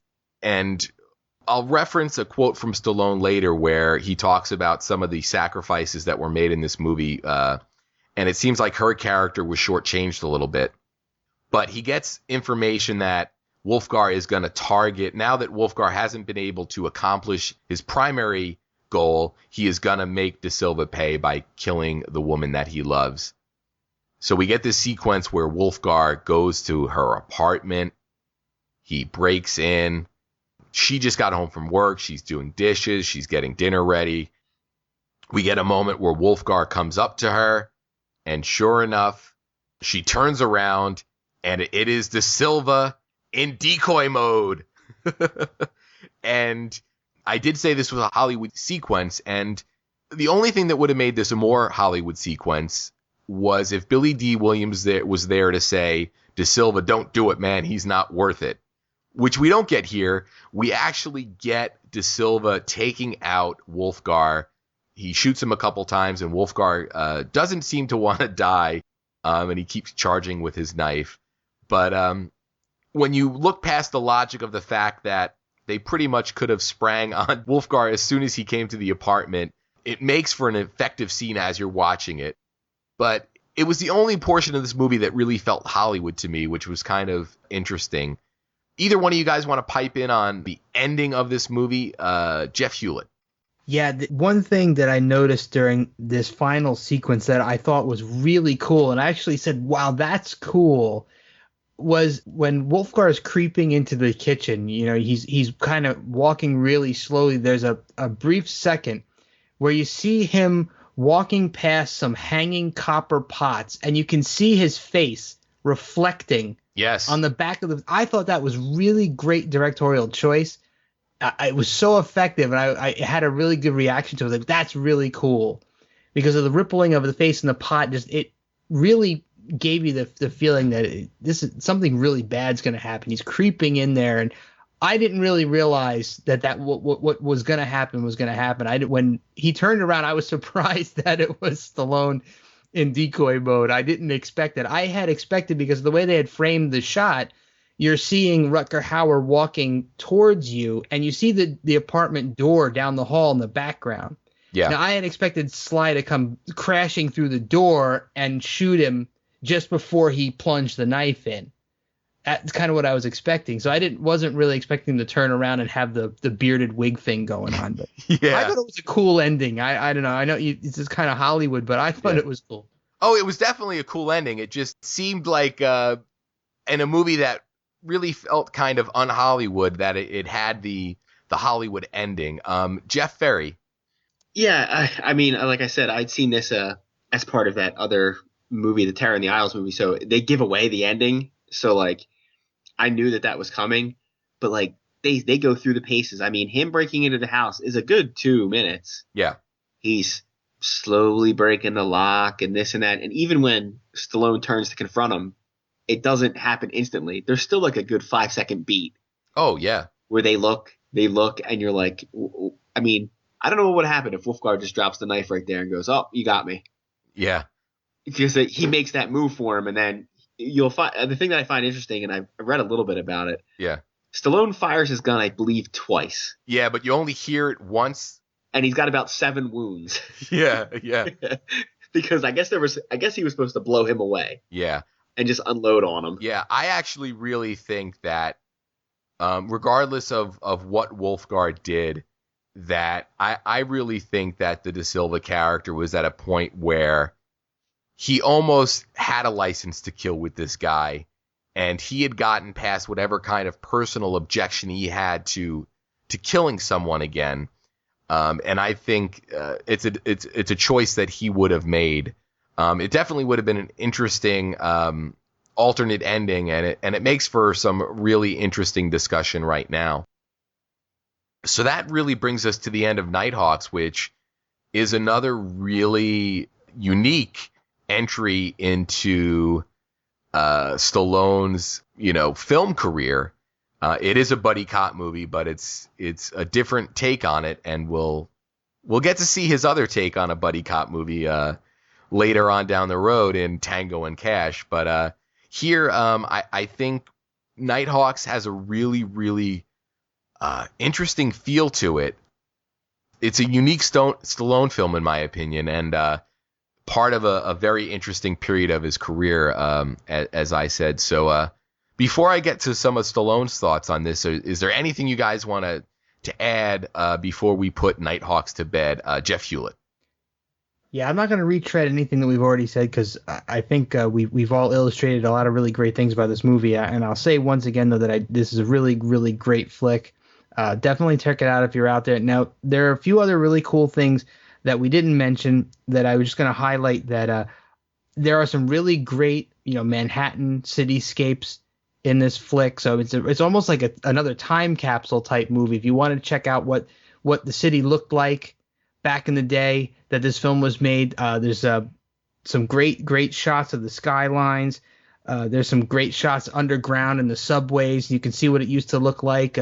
There's a lot of rotary phone use. So if any of you young people out there want to see what phones used to be like when we were kids, some really cool stuff in there. So and of course the nightclub scenes, so you get to see what they used to look like too. So aside from being a really great movie, it's also another one of those time capsule type things. So you can, and in the story being as relevant today as it was back then, it doesn't feel as dated from a story aspect, but it's kind of cool that you get to watch it in the time frame in which it was made. Mm-hmm. Jeff Ferry.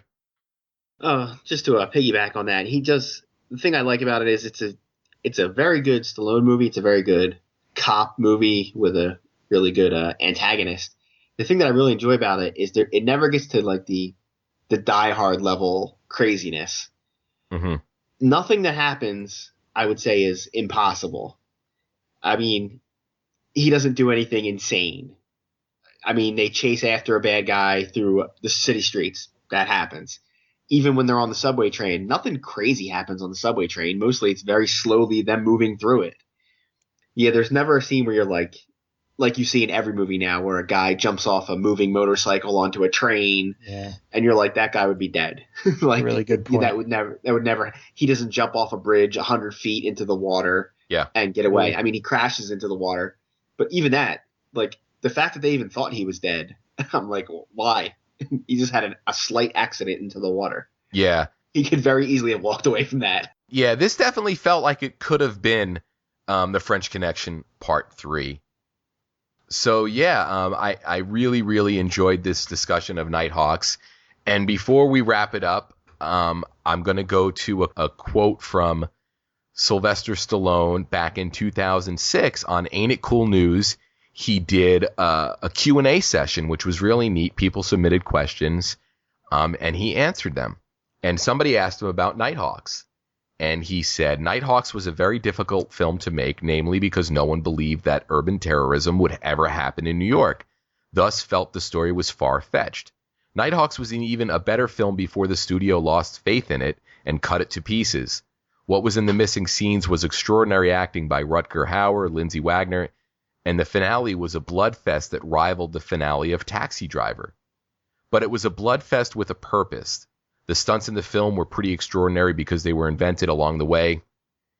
Running through the tunnels of an unbuilt subway station was very dangerous but exciting, and we were only given 1 hour to do it, so that made for an interesting evening. Hanging from the cable car was probably one of the more dangerous stunts I was asked to perform because it was untested, and I was asked to hold a folding Gerber knife in my left hand, so if the cable were to snap and I survived the 230-foot fall into the East River with its ice-cold 8-mile-an-hour current, I could cut myself free from the harness because the cable, when stretched out, weighed more than 300 pounds. I tell you this because it's so stupid to believe that I would survive hitting the water, so to go beyond that is absurd. So I actually thought the smart move would be to commit hari-kari on the way down and let the cards fold as they may. P.S. Several years later, this cable did snap while testing it on a 100-pound bag of sand. So again, we get some comments from Stallone indicating that there is a beefier version of Nighthawks out there. So we can only imagine the film that could have been. And he also referred to the ending where Jeff Ferry, you had indicated that it does seem like he blows Wolfgar away with shots that we really don't hear. So that was pretty great to hear Stallone's thoughts on Nighthawks in 2006. So before we wrap up for the night, we still have one more movie to talk about. We are delivering an extra-sized episode of the SlyCast. So we're going to talk about a film that was released in the U.S. as Victory, known outside of North America as Escape to Victory. And it stars, of course, Sylvester Stallone, but it also stars soccer phenomenon Pele, Max von Sydow, and Michael Caine. I have a friend of mine who, my friend Lou, who taught me how to do Michael Caine, and it's really easy. All you have to do is say, "I'm Michael Caine," and when you say that, you can instantly do Michael Caine. So that's my little bad impression for this episode. So to give a high-level view of Victory, it came out in 1981, July 30th, and it's about a group of Allied prisoners of war who are in a German prison camp during World War II, and they ultimately play a game of soccer against a German team. It was directed by a legendary director, John Huston. So this is another sort of Stallone as an actor-only performance, but we do get Bill Conti back for the music. Jeff Hulit, initial thoughts on Victory. This is another one of those movies where the opening sequence is actually quite different than what the movie turns out to be. I wasn't sure what to expect after, the movie kind of opens up with a guy crawling around in the weeds and looking to escape from this camp, right? And then, the lights come on and the dogs are barking and they blow him away. So you're thinking, wow, this is kind of dark. So I didn't know what to expect. And the movie doesn't actually turn out to be that way for the most part. There are some tough sequences, but for the most part, it doesn't seem to be as dark and violent as the introduction was. But initially, I won't say this was out of all the movies we talked about tonight. This may not be. This is probably my least favorite of them all. Mm-hmm. But overall, I think it's a good movie from beginning to end. From a Sly standpoint, he's got a lot of really great scenes in it. Did you guys happen to notice that he got top billing in the credits? Yeah. At the beginning over Michael Caine, which is ridiculous because Michael Caine is the star of this movie. Yeah, really. Yeah, and Stallone was rumored to be paid at the time $1.8 million, which was a lot of money. So I guess when you pay somebody that much money, you're going to give them top billing. Jeff Ferry, initial thoughts on Victory.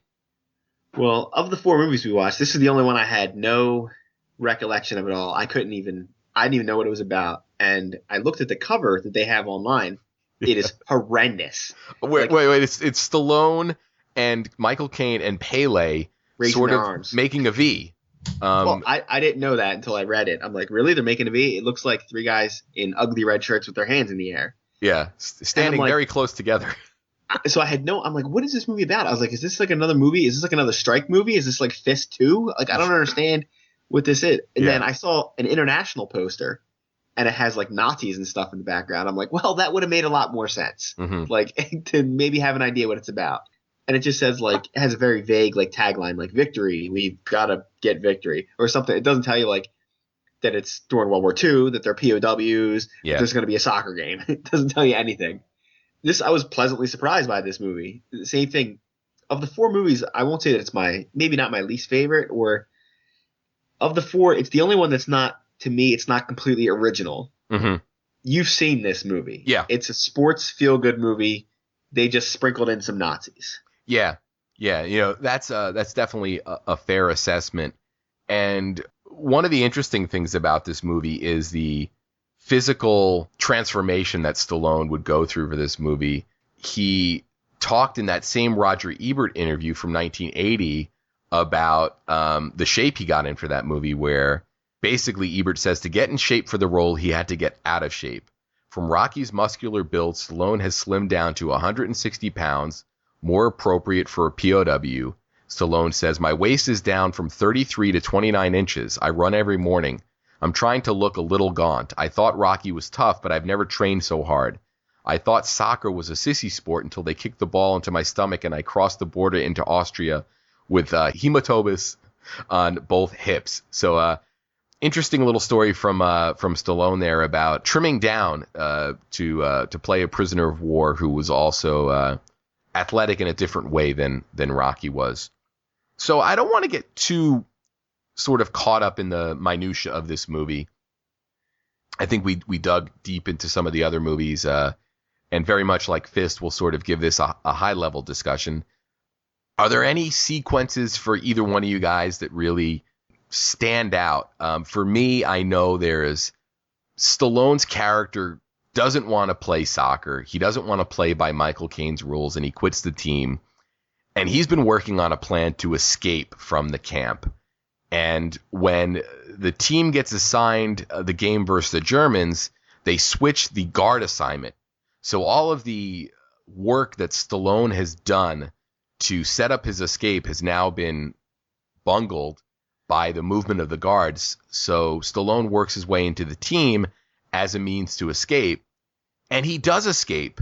And then he ultimately has to go back to the camp to arrange or to really set into motion the bigger mission, which is to free Michael Caine and some of the other prisoners. The whole sequence where Stallone escapes and is out of the camp and then has to go back, for me, was a big highlight of the movie, with the exception of the game at the end. Jeff Hulit, sequences in this film that you think sort of stand out for you, or sequences that you think define the movie for you? I was actually going to hit that same sequence that you mentioned. I had it written down in some notes to talk about that. I was kind of shocked when they were making him go back. I was like, wow, he's kind of living this kind of a nice life now. He's with these, I guess he was in France, right? Mm-hmm. He escaped to Paris and he was living with this movement, and he seemed to be doing pretty well. And they kind of convince him that he has to go back. But another sequence that I kind of thought was in the same vein was near the end of the movie, actually, when the team itself has a chance to escape. And Michael Caine kind of convinces them to go on with the soccer game. Yeah, this is excellent. In the locker room at halftime, they have dug a hole in their locker room to an underground tunnel that they can escape. And at this point in the game, they're down 4-0. Mm-hmm. And one of the guys says to Michael Caine, and these were all professional soccer players or football players in this movie. They basically say, "I really think we can win." And yeah, that is a great moment, because eventually the whole team gets on board, and then Stallone wants to go, and Michael Caine says, "Well, if you go, they'll know that you've escaped, and you'll put us all in jeopardy." So yeah, that is a great scene that I had sort of forgotten to point out. Anything else you wanted to hit on before we move over to Jeff Ferry? Yeah, I remember when I was young. I remember Pele was this big phenomenon. Oh yeah, and everybody made a big deal about his patented special move. Yeah. And I guess they just had to include it in the movie, so I was kind of waiting for it to happen the whole time. So like, Pele's in this movie. He doesn't have a heck of a lot of lines, but he's got to do his famous cartwheel kick thing. And sure enough, they make you wait till almost all the way at the end for that payoff. Yeah, and it's funny because Pele gets benched. The German team's playing a little hard, and the refs are letting it go. And Pele gets roughed up to the point where he can't play. And then towards the end of the game, Pele says, "Put me in," and scores a very, very important goal. So yeah, Pele gets to Pele it up in this movie. Jeff Ferry, any highlights from this movie from your perspective? Well, point out a couple of things. One, I did read that Pele's the one that he choreographed all the soccer scenes. Oh, excellent. So I guess apparently there was a couple. Most of the guys were professional soccer players, and I guess they all had their own special moves. But as only a casual soccer person, I wouldn't have known. Aside from the bicycle kick, every other move looked the same. So what I really enjoyed about it was the casting. Stallone's the only American. Yeah. If you make this movie today, say you made a movie similar to this, it'd be all Americans for some reason. And you'd have your couple British guys thrown in there, because you can't make a movie that's not completely full of Americans, because Americans were the only ones in World War II. Yeah, yeah. But like they go out of their way to, and at the very end, they go through each player and say, this guy's from Ireland, this guy's from England. And one of the scenes that I liked was Michael Caine specifically requests a bunch of Eastern European players. And Max von Sydow, the German guy's like, well, they don't exist. Yeah.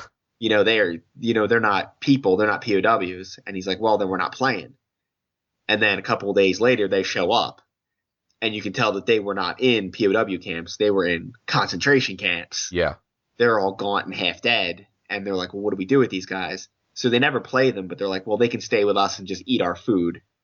So like for a movie that's pretty lighthearted, considering the subject matter, like every once in a while they hit you in the face with like, well, these guys have it pretty easy compared to what's going on with these other poor bastards are in this other place. Yeah. Like all they do is sit on the bench. Mm-hmm. And like they're glad to be doing that. Yeah. But like you said, the basically how I would describe this movie's like it's a good watch. You can sit down, it's an hour and 40 minutes or whatever. The soccer game at the end, I mean, especially as an American point of view, like soccer, it is what it is. It doesn't really impress me all that much, but it was fun to watch. Like like you guys said, you're totally on board at halftime. Yeah. When they're getting ready to leave, because what you guys, I don't know if you mentioned or not, what they do say to Stallone is, if he leaves, they're going to go with him because they have to. Yeah. It's all or nothing. Yeah. Yeah, they don't want to leave, so it's on him to stay or go. And of course, because it's a movie, he makes a decision to stay. But what I did like was at the very, very end, at the game ends or whatever, and the crowd rushes the field. That was a good alternative way to get out of the corner that they kind of painted themselves into. Yeah, and it felt organic that they were able to sort of, work their way out of the stadium with the mass of people who had decided to exit via the field. Yeah, because I was enjoying that. I was trying to figure out, like, how are they going to escape at the end of this? Because legitimately, if the game ends normally, they're going to walk into their thing. The Nazis are going to see a big hole in the ground and realize that something's afoot. Yeah. Yeah, and it's funny because at the end of that sequence, you start to see Max von Sydow really show some humanity, where he's amused by the Pele trick kick and even doesn't seem that upset when they escape. So I thought that was an interesting sort of way to go for his character. And overall, I really enjoy Victory. And like we talked about at the beginning of this movie, I think this is a really interesting period of Stallone's career, because I don't think there's a lot of actors out there that have reached Stallone's level in terms of success, where you can say, if you can go to anybody and say, okay, what kind of movie do you want to watch? And no matter who that person is, there's a Stallone movie for them, which I think a lot of people don't expect. He's done dramas, he's done comedies, he's done action movies. It's all there. And I think these are 4 films that really would play a key part in sort of satisfying any moviegoer if they have the open mind to look beyond their preconceived notions of who Stallone is. So I guess overall final thoughts on Victory and final thoughts in general about all the movies we talked about tonight. Jeff Hulit. Yeah, Victory, like I said before, I did say it was my least favorite of the 4, but that's not to say it's not a good watch. I think it's definitely a good movie to sit down and take a look at, especially if you're into sports movies, because like Jeff Ferry said, it is kind of a feel-good sports movie. And it's got a lot of really good sequences in it. It's got some great acting by some great actors. It's not a hard movie to watch. It wasn't painful or difficult at all. So, definitely a good movie to watch. And overall, like all 4 movies that we talked about tonight are really good and even, I guess, slightly obscure entries into Stallone's career compared to, what people mostly know him for. But all 4 of them are definitely worthy movies to watch. I mean, if you're a Stallone fan and you haven't seen these, you really kind of owe it to yourself to check them all out, because they're all really good entries into his catalog. Yeah, excellent. I think with the exception of the straight-to-DVD Purgatory in the late 2000s or in the early 2000s, late 90s, this is really the sort of period of Stallone's career that casual fans really don't know too much about. Jeff Ferry. Yeah, I would say this is, like you said, this is not a very well-known section of his career. Like when I brought this up to people, like, oh, what movies are you guys covering? And I mentioned these 4 movies. They all kind of had that look like, like that's going to be a tough one to get through. It really wasn't. If anything, I would say it was a pleasant surprise to watch these 4 movies again. I mean, Nighthawks I knew I enjoyed, but the other 3 were like, I was really expecting 1 or 2 of them to be like, well, this is going to be a chore to get through. Yes. Like, why haven't I heard of these? I guess they were drowned out with, like, they had the Rockies before him, and then shortly after he's going to hit with Rocky 3 and Rambo. Mm-hmm. So, like, this stuff just got drowned out in the noise. Oh, totally. So, like, this stuff gets forgotten. But, I mean, I can't say enough that you should – I mean, these are all extremely watchable. And, like you said, 3 out of 4 of them are real easy to find. Like, one's on YouTube. There's a couple – I think one's on Netflix. One's on Amazon. Yeah. I mean, I couldn't recommend all of them highly enough. Yeah, yeah. So great. Hey, guys, I really want to say that this discussion was as great as I thought it was going to be. I knew that this was going to be an episode that I was really interested in doing. And I've really enjoyed what we've accomplished thus far on the SlyCast.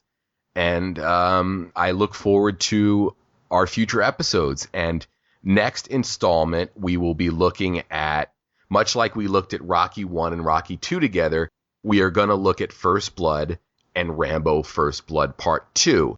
So if you want to do some homework, if you will, before the next episode, those are the 2 movies that we're going to be talking about.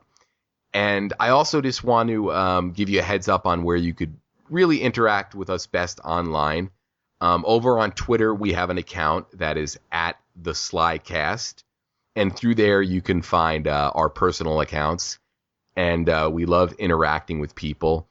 If you listen to us on iTunes, feel free to rate us and leave a review. I really enjoyed reading some of the reviews that we've had. And, it's great to see all of the 5-star ratings that we've gotten. And it's really good to see that people are responding to this show because we love doing it. And it's great to see that people love listening to it. So with that, any final thoughts for the night, Jeff Hulit? Not really much more to add. Just, a big thanks to all the listeners. Just like you said, I think we've been getting a lot more reaction to this show than we had expected. And, big thanks to all the other people on Twitter that have been retweeting us and promoting the show. I think it's really given us a really good perspective on what we're doing here. And I think we all feel really good about what we've done so far and are looking forward to the future thanks to all of this great feedback. Excellent. And Jeff Ferry? Oh, it's same thing. I've heard a lot on Facebook and from the few people in the real world. It'd be great if people went on there, leave some more iTunes reviews. They are pretty funny to read because God knows I've left enough on other ones. Yeah. Thank both of you guys for being on there, mostly for Craig for keeping us on topic as much as possible. I know me and Hulit like to wander off down some trails sometimes. It's fun. They're fun little trails that we go down. So but thank you for that. And I guess that brings us to the end of another episode of SlyCast, the Sylvester Stallone Fan Podcast, and we will see you next time.